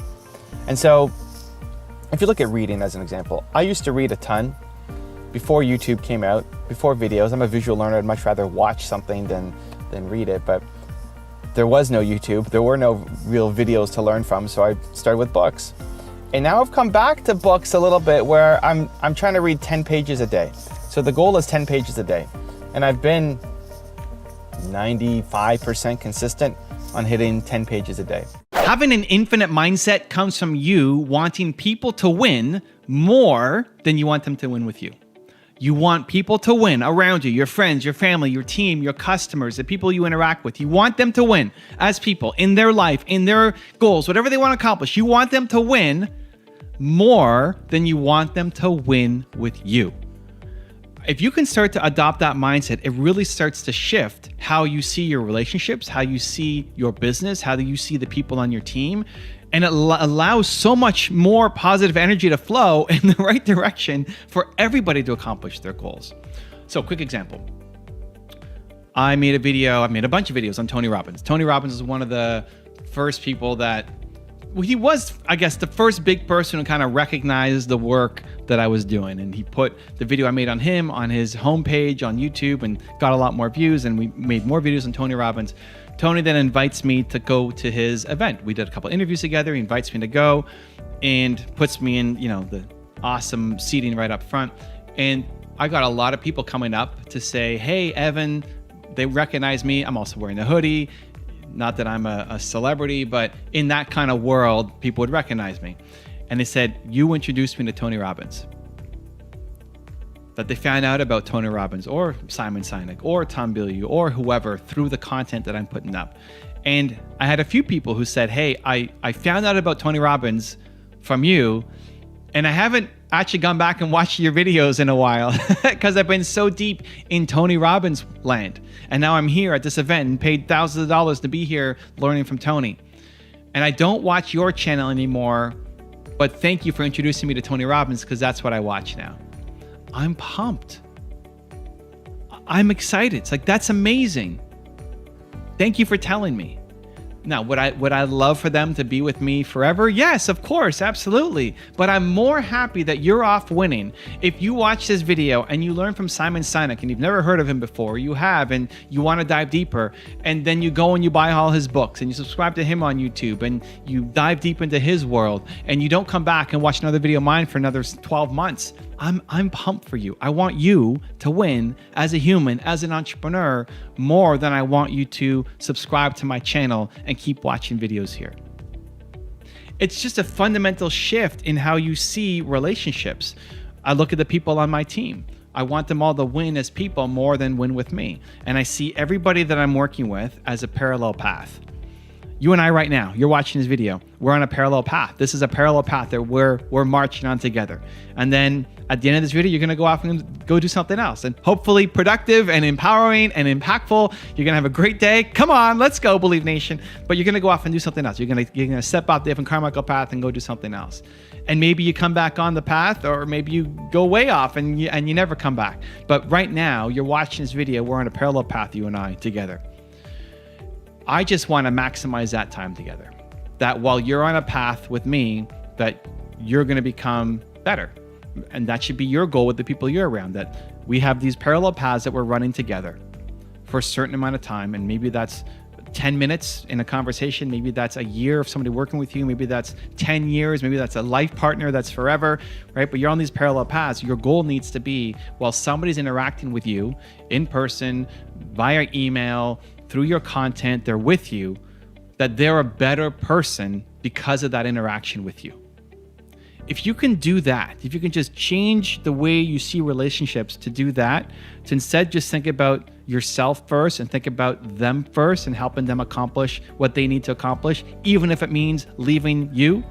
I've recommended people to courses and programs that are not my own. I've kicked people off of my team because I was going to hold them back. They wanted to stay here, but like, you need to go and do that thing. This is too safe and comfortable for you, and I can't give you the thing that you want. You have to leave and go do that thing and push them towards it. Try to get as close to customers as possible. So it's great to be making, it's great to be creating, it's great to be, imagineering of where you could go. When you start to solve the problem for yourself, that's a great step one, because there's probably a lot of people who currently are who you used to be, and seeing how you solved it for yourself, sharing the videos. I need the videos for myself, and then I share them, and it helps other people, right? So I solve the problem for me first, you solve the problem for you first, and know there's lots of people like you. But you need to start talking to customers. You need to start getting their feedback. You need to start seeing what they interact with.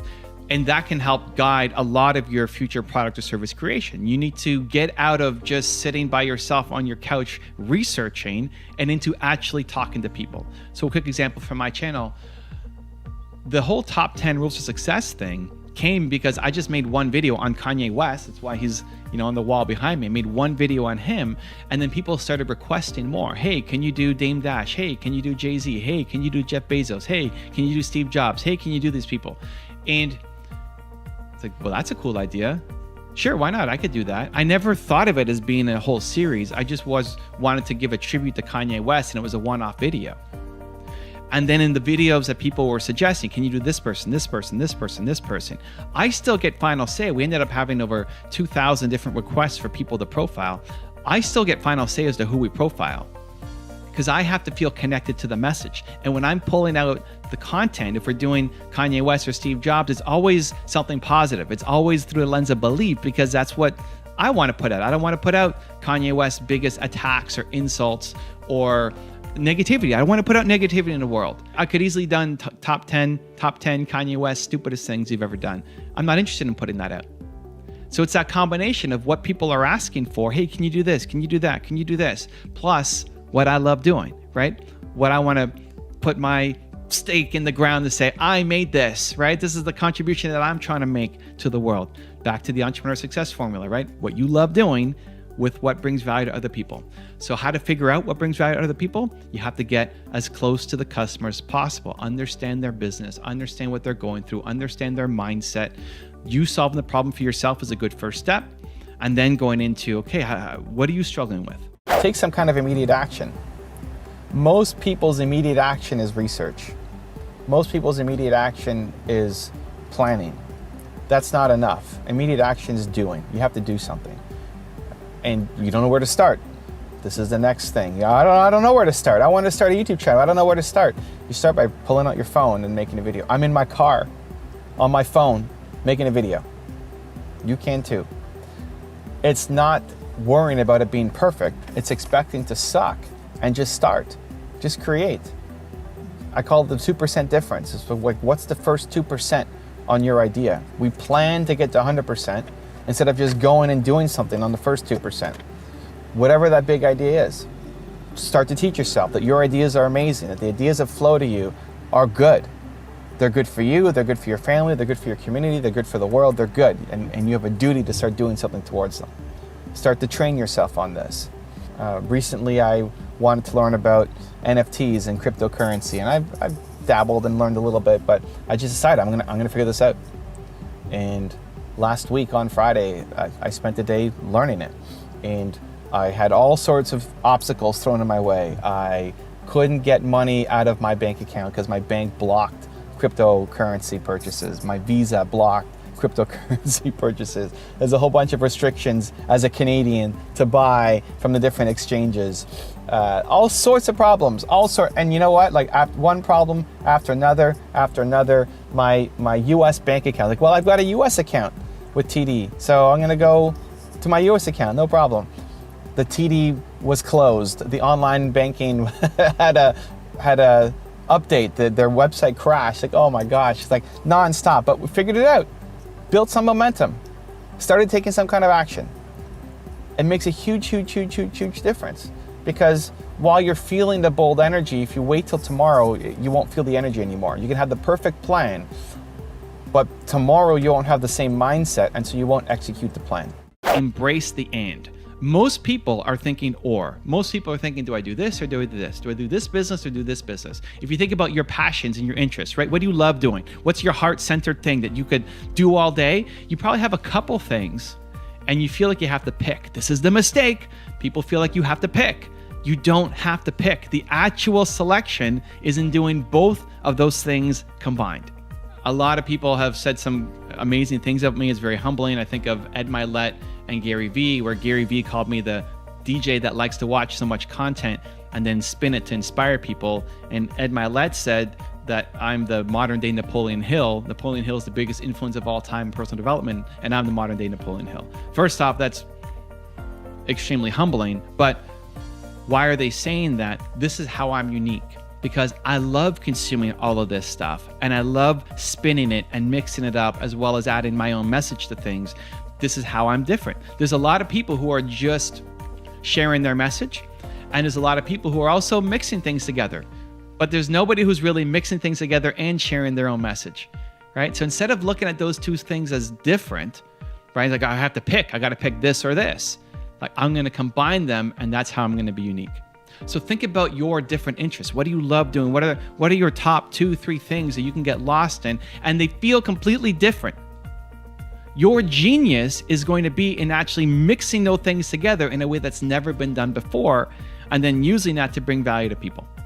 Stop thinking or, and instead embrace the and. The trick to getting yourself into action mode is to trigger yourself for success. Triggering yourself for success means you've taken the decision making out of it, that as soon as you come up with an idea, you have trained yourself by default into action mode. You see, your brain will always talk you down from things because it's trying to keep you safe, and it only understands a world that currently exists that is logical and practical. Until you learn to trigger yourself for success, you will constantly doubt your thoughts, your ideas, and your actions. This video is gonna help. So today I want to talk about this bag right here. A lot of you leave comments, the newer fans of the channel say, why is Doritos sponsoring your videos? Evan, why don't you have a healthier sponsor? Don't you know what bad Doritos does to your body? You should be promoting healthy living. Doritos is not a sponsor, guys. This is triggering me for success every single day. And this isn't just some tiny bag. It looks small looking back here, but let me bring this up. Look at that. This is right next to my face. Look at how big that bag of Doritos is. I have a strategy, and it's a weird strategy, so maybe you'll love it, maybe you won't, but I have a strategy called Damn the Doritos. I look at this bag. So I'm sitting, this is how I'm working, right? I'm not sitting, I'm standing. I'm standing on a trampoline. This is my workspace right now, right? I'm standing here, I'm working. In the corner of my eye, I got Steve Jobs up here, and I got this giant bag of Doritos. All I want to do is eat this bag all day long. I want to destroy this bag of Doritos. Look at that giant chip. Oh, I'm gonna start drooling soon. I love it. I want to eat that all day long. This bag is here as a reminder of how great I am. This is the mental conversation inside my head. Evan, you're awesome. You're awesome for not eating those Doritos every day. And I want it as a reminder. People say, doesn't it take a lot of willpower?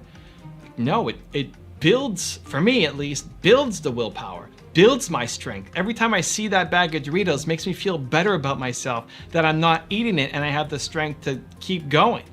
And so why I have that here is when you're on a diet, right? This is how it began. When you're on a diet, your friends, your family, the experts will say, get rid of all the junk food from your house, get rid of it all, because otherwise you'll be tempted and then you're gonna eat it and then you're gonna ruin your diet. I think that is actually teaching yourself that you suck. You're teaching yourself, I'm a weird duck, you're teaching yourself that you are not strong enough to be around the thing, and so I need to get it out of my environment. The only way that I can stick to this thing is if this other stuff is nowhere close to me. I think you're telling yourself that you suck. I think it's a big crutch. And just like when you break your leg, you have a crutch, your ultimate goal is to not have a crutch. It's to walk, it's to run, it's to be stronger than before, right? And so as a step one, maybe it's good, right? As a step one, okay, fine. You broke your leg, you have a crutch. You wanna get on a diet, you're addicted to junk food, get out of the house, awesome. But as soon as you go on vacation, as soon as you go to an office party, as soon as you go to New Year's, any kind of party, you're gonna destroy the food because you've trained yourself every day that you suck, that you're not capable. I think you're a genius. I think you're stronger than you think.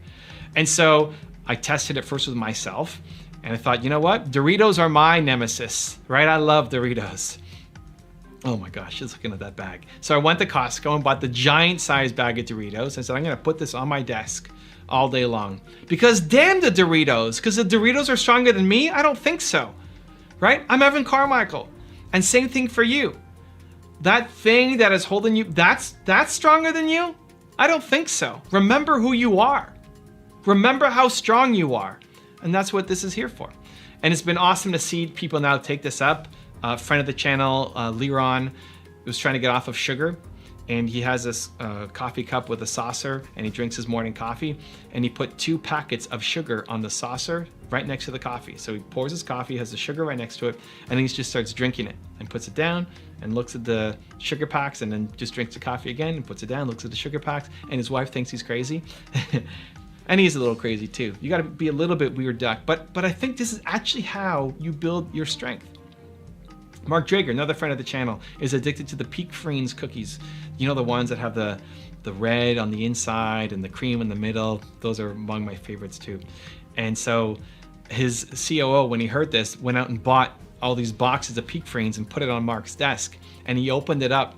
And this is one of my favorite things to do. Whenever I'm around Doritos or something I really love to eat, not just say, oh, put that away from me. Don't be around me. I can't have that. And not just look at it. I want to smell it. So Mark took these cookies, brought it right up here. Peak Freen cookies, right up here. Oh, and you can just see the joy on his face just as he's bringing back memories and just what those cookies are gonna taste like when they enter his stomach, and just goodness everywhere, right? The smile on his face, maybe a little bit of drool coming out, you just, and then put the cookies down and walk away. And how great that makes you feel as a human to say, here's one of my biggest weaknesses of all time. Bring it. I own you. Put it down and walk away, right? I think that's how you actually build strength, by doing those difficult things, by triggering yourself for success. Every time I see the Doritos bag, I feel better about myself. I feel stronger about myself. And I want you to do the same thing. If any of you are gonna take on that kind of challenge, I wanna hear you. I wanna follow you. I wanna see how your journey is going, because it can be one of the biggest, most important life-changing decisions that you embark on. Making money is about solving problems. That's the core of business. Someone has a problem, you see a solution, they pay you to solve it. If you're not making money, it's because you haven't solved a big enough problem yet. So let's use my YouTube channels as an example. Now we got so many YouTube channels, it's crazy. I saw a problem. I saw a need, right? I wanted visual content. I wanted to learn from successful entrepreneurs, and I wanted it done in a visual way. I used to read books a lot because books was the only way that I was able to get this information. I didn't have mentors to teach me about business, right? I had my parents who were amazing, who taught me how to be a human, but I didn't have any face-to-face mentors that I can go to, so I went to books. But I'm a visual learner. I'd much rather see it. I get a lot more by seeing Simon talk about a message than by reading his book. I just do. It's how I learn. And I think a lot of people are visual learners. And so it's why I started my YouTube channel. I started showcasing successful stories. I started sharing my story as well in the process. And it's been that duality from the beginning of saying, here's what you can learn from successful people, and here's my message as well. So DJ plus thought leader mixed together, and here we go. And we've had success because it solves the problem. Because a lot of you have the same problem. My problem is your problem. You want more success around you. You want to be surrounded by these people just like I did. And instead of you having to watch 40 hours of Simon Sinek content to find the best and mush it together, I do it for you. I actually didn't want to even have a YouTube channel. I didn't want to do this. I wish you did this. If one of you did this, I would just subscribe. Be great, be free. Here we go, amazing. It didn't exist. It wasn't out there. So I did it. And that's the process. You could scratch your own itch. You can see what problems other people have. But success in business comes from solving other people's problems. You subscribe to this channel because you like the content, because hopefully like the content. It adds value to your life. It solves a problem. It sets you up for the day. That's why I have this morning espresso series. It's 5 times a week, Monday to Friday, set you up for the day, give you this shot of energy, motivation plus ideas to help you go off and build your business. This is the problem that I solve. What's the big problem that you solve? Everything that you want out of life is on the other side of your biggest fears. You want something more. You know you're capable of something more. You'll come up with a great reason why you can't do that something more, but really, you're just afraid. If you want a breakthrough, if you want that dream life, you need to change the way you think about fear, or it will handicap you for the rest of your life. So my biggest fear is disappointing people. I'm afraid that whatever I'm gonna do, I might disappoint somebody, and that keeps me playing small. And so whenever I can recognize it, then I have to go all in and do it just to show myself, because it allows you to play on a bigger stage every time. And that big fear you have is still there. It doesn't go away. You're just capable of slaying a bigger dragon each time. So what used to count as disappointing people, or my fear of disappointing people, might have been going to a coffee meeting and helping an entrepreneur. I remember one time super clearly that I was booking a meeting with an entrepreneur, and I was so worried that I was going to disappoint her that I was hoping that she would cancel. And the story I told myself was, I'm too busy, I got all this stuff to do. You know, the realistic reasons that you can convince yourself, right? They weren't stupid reasons, they were realistic. But deep down was, I'm just afraid. I'm afraid that she's going to show up and I'm not going to give her value. It's a deep fear. And then once I went to go meet her, it was amazing. I remember sitting in my car and saying, wow, like an hour and a half ago, I was hoping that she was going to cancel on me, and this is the greatest thing of all time, right? Your biggest fears prevent you from living the life that you want. And so I'm afraid of disappointing people. Most of the time you can't catch it. I think we play small by default. I think your greatest fear owns you and is giving you tons of logical reasons why you can't do that thing. But whenever you catch it, whenever you do actually catch and say, I think this is just my fear talking, that means it's go time. That means you have to do it just to teach yourself that you're able to conquer it and move to a greater level of success. Most people focus on the problem instead of the solution, and that is why they fail. I like to say that there are a million reasons why your ideas will never work out and only 8 why they will. Either way, you're right. So it's better to focus on the 8. Your heroes, the people that you look up to, the people that you love and want to be like, right? Your heroes all succeeded with less than what you currently have right now. If they can all do it, so can you. The only thing in your way are your excuses. So one of the things that I love most about both my wife and my team is that they're always willing to find a way. One of the things that Nina loves most about herself, I had her fill out this form maybe 2 years ago of like, what do you love most about yourself? And at the top was, she's a fast learner. She loves learning new things. She loves taking on new challenges. And I love that. I love that about her. And I love that in people. I think you should be a fast learner. I think you should love learning. I think you should always be taking on new opportunities. Right now on my YouTube channel, I've split up my channel into 8 or 9 different channels. And then just recently I split them up again, where we launched a top 10 channel just for the top 10 videos. So the top 10 videos aren't on my main channel anymore. And then we're doing an everything channel, where if you just want all the content, it's all on one spot. So it's chaos, it's crazy. My whole team has to be restructured, and everybody's taking on new projects and responsibilities. And we were supposed to have a 1-month transition phase to do it. That was the recommendation. That was the aggressive recommendation, is to have a 1-month transition period. And for me, 1 month just is death. It's just death. I mean, I said, oh, okay, great, 1 month. But then as I'm into it, on the Tuesday of like the first week, like, guys, we need to launch like this weekend. We need to launch this weekend. Let's go, right? And there's so many reasons why it's not going to work, and there's so many problems, and yes, we're going to make so many mistakes, and people aren't trained properly, and there's more work, and we need to, we figure out who wants to do what and how. So many issues. Awesome. Let's go. I think about Ray, for example, on my team, who has been doing all these thumbnails. So I have a set design for my top 10 rules thumbnails that people love, and it's been going like that for years. And I've always been on my team to say, I don't care that everybody thinks our thumbnails are great. They can be better. How do we make them better? And so finally, after years of testing, we finally found the format that would win, that would beat our original thumbnails. And there's minor differences. We zoom in on the face, we got rid of the second logo, make the text bigger, minor differences. And then Ray's been going back and updating split tests, doing against our old videos. And we have 1,400 different split tests on our videos. It's crazy. I think I split test more than anybody on YouTube. So he's going back and updating all the old thumbnails and trying to prove a winner each time. And he's maybe, I don't know, halfway through. Think about it, how many videos we have on the channel. We've got 6,000 videos. A lot of them are top 10s. Now with this change, I found a new format. We found a new format, a new thumbnail, different color scheme, different text, different pictures, different logo, new thumbnail format, and we found that it's working. And so I said, Ray, I know you just changed all the thumbnails. We gotta do it again. He's like, this is so exciting, let's go. Like, I love this guy so much, right? Where most people, what are they're gonna complain. They're gonna say, I just did all this work on this other thing, right? You don't want to be around people like that, and you definitely don't want to be that. For too many people, the problem is, for so many people, that's you. That's not even people around you, that's you. You're thinking about all the sunk costs that you put into something. You're thinking about, I invested so much into this thing, and now you want me to shift everything? Yep. You need to be on the yep side now. You need to adopt that kind of mindset, that kind of personality. That just because I worked before doesn't mean it's gonna keep working. You find something new, it's better. Let's go. This is what the whole game is about.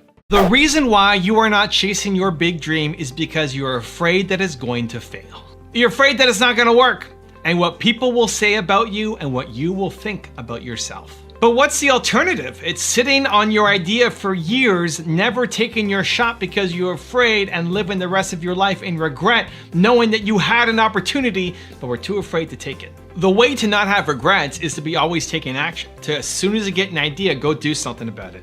I had a great podcast with my friend Mark Drager a couple weeks ago, a month ago or so, where he was asking me about regret. And I used to always tell this story of, imagine you have a hangnail and how much that hurts, and it's all you can think about when you have a hangnail. But if somebody punches you in the arm, you don't feel the hangnail anymore because this hurts more, right? You focus on what hurts more, and suddenly this one doesn't hurt as much. That's how I would use regret. I would always think about whatever pain that I'm in right now, this thing that I want to do, but I'm afraid. I would imagine that this thing is going to be the best thing of all time. That this video I'm going to make, this speech I'm going to give, this client I'm going to meet is going to be the best of all time. And if I don't do it, I'm going to regret it for the rest of my life. For decades, I'm going to regret not taking action. And so the pain of doing the thing is the hangnail, and the future pain of regret for decades is the punch to the arm. And so it inflicts so much pain on me that then I have to go off and do that thing. And I use that for over a decade. Over a decade. That's the lens through which I made decisions and saw the world. But for the past 2 years, I haven't done that at all. I haven't talked about it. I haven't done it for myself because I talk about the things that I live. And I'm thinking, why? Why don't I do that anymore? Why don't I use future regret to fuel me? And I found that's because I'm always taking action. Because as soon as I get an idea, I do something. And so I don't judge the idea. I don't say why me. I don't ponder on the idea. I don't just default to strategizing and thinking. I don't think, why did I come up with this? Why am I thinking about this? I just do it. You get an idea, you go off and do it. And that's been my mindset for the past year and a half, 2 years. And as a result, the breakthrough was you don't live with regret.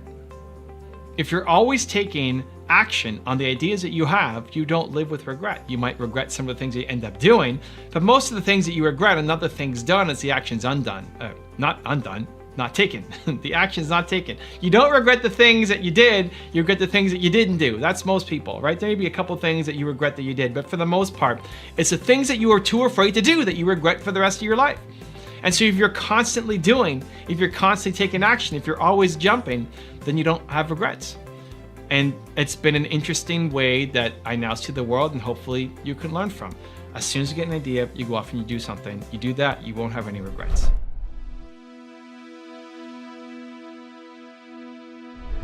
Because you made it this far in a video, I want to celebrate you. Most people start and don't finish. Most people never actually follow through. Most people say they want something, but they don't ever do the work to actually get it. But you are different. You are special. Believe Nation, you made it here all the way to the end, and I love you. So as a special celebration, if you put a hashtag believe down in the comments below on this video, I will showcase you and celebrate you somewhere on the screen in a future video because you are awesome. If you want to watch the top 50 rules of Lewis House, check out the video next to me. I think you're going to enjoy it. Continue to believe. I will see you there. I can go through any adversity when I have a dream, something I'm passionate about. When I'm not excited about something, then I want to give up, or I don't want to do it. Yeah. I want to go back to thinking about my dream. Right. And so I think first we have to figure out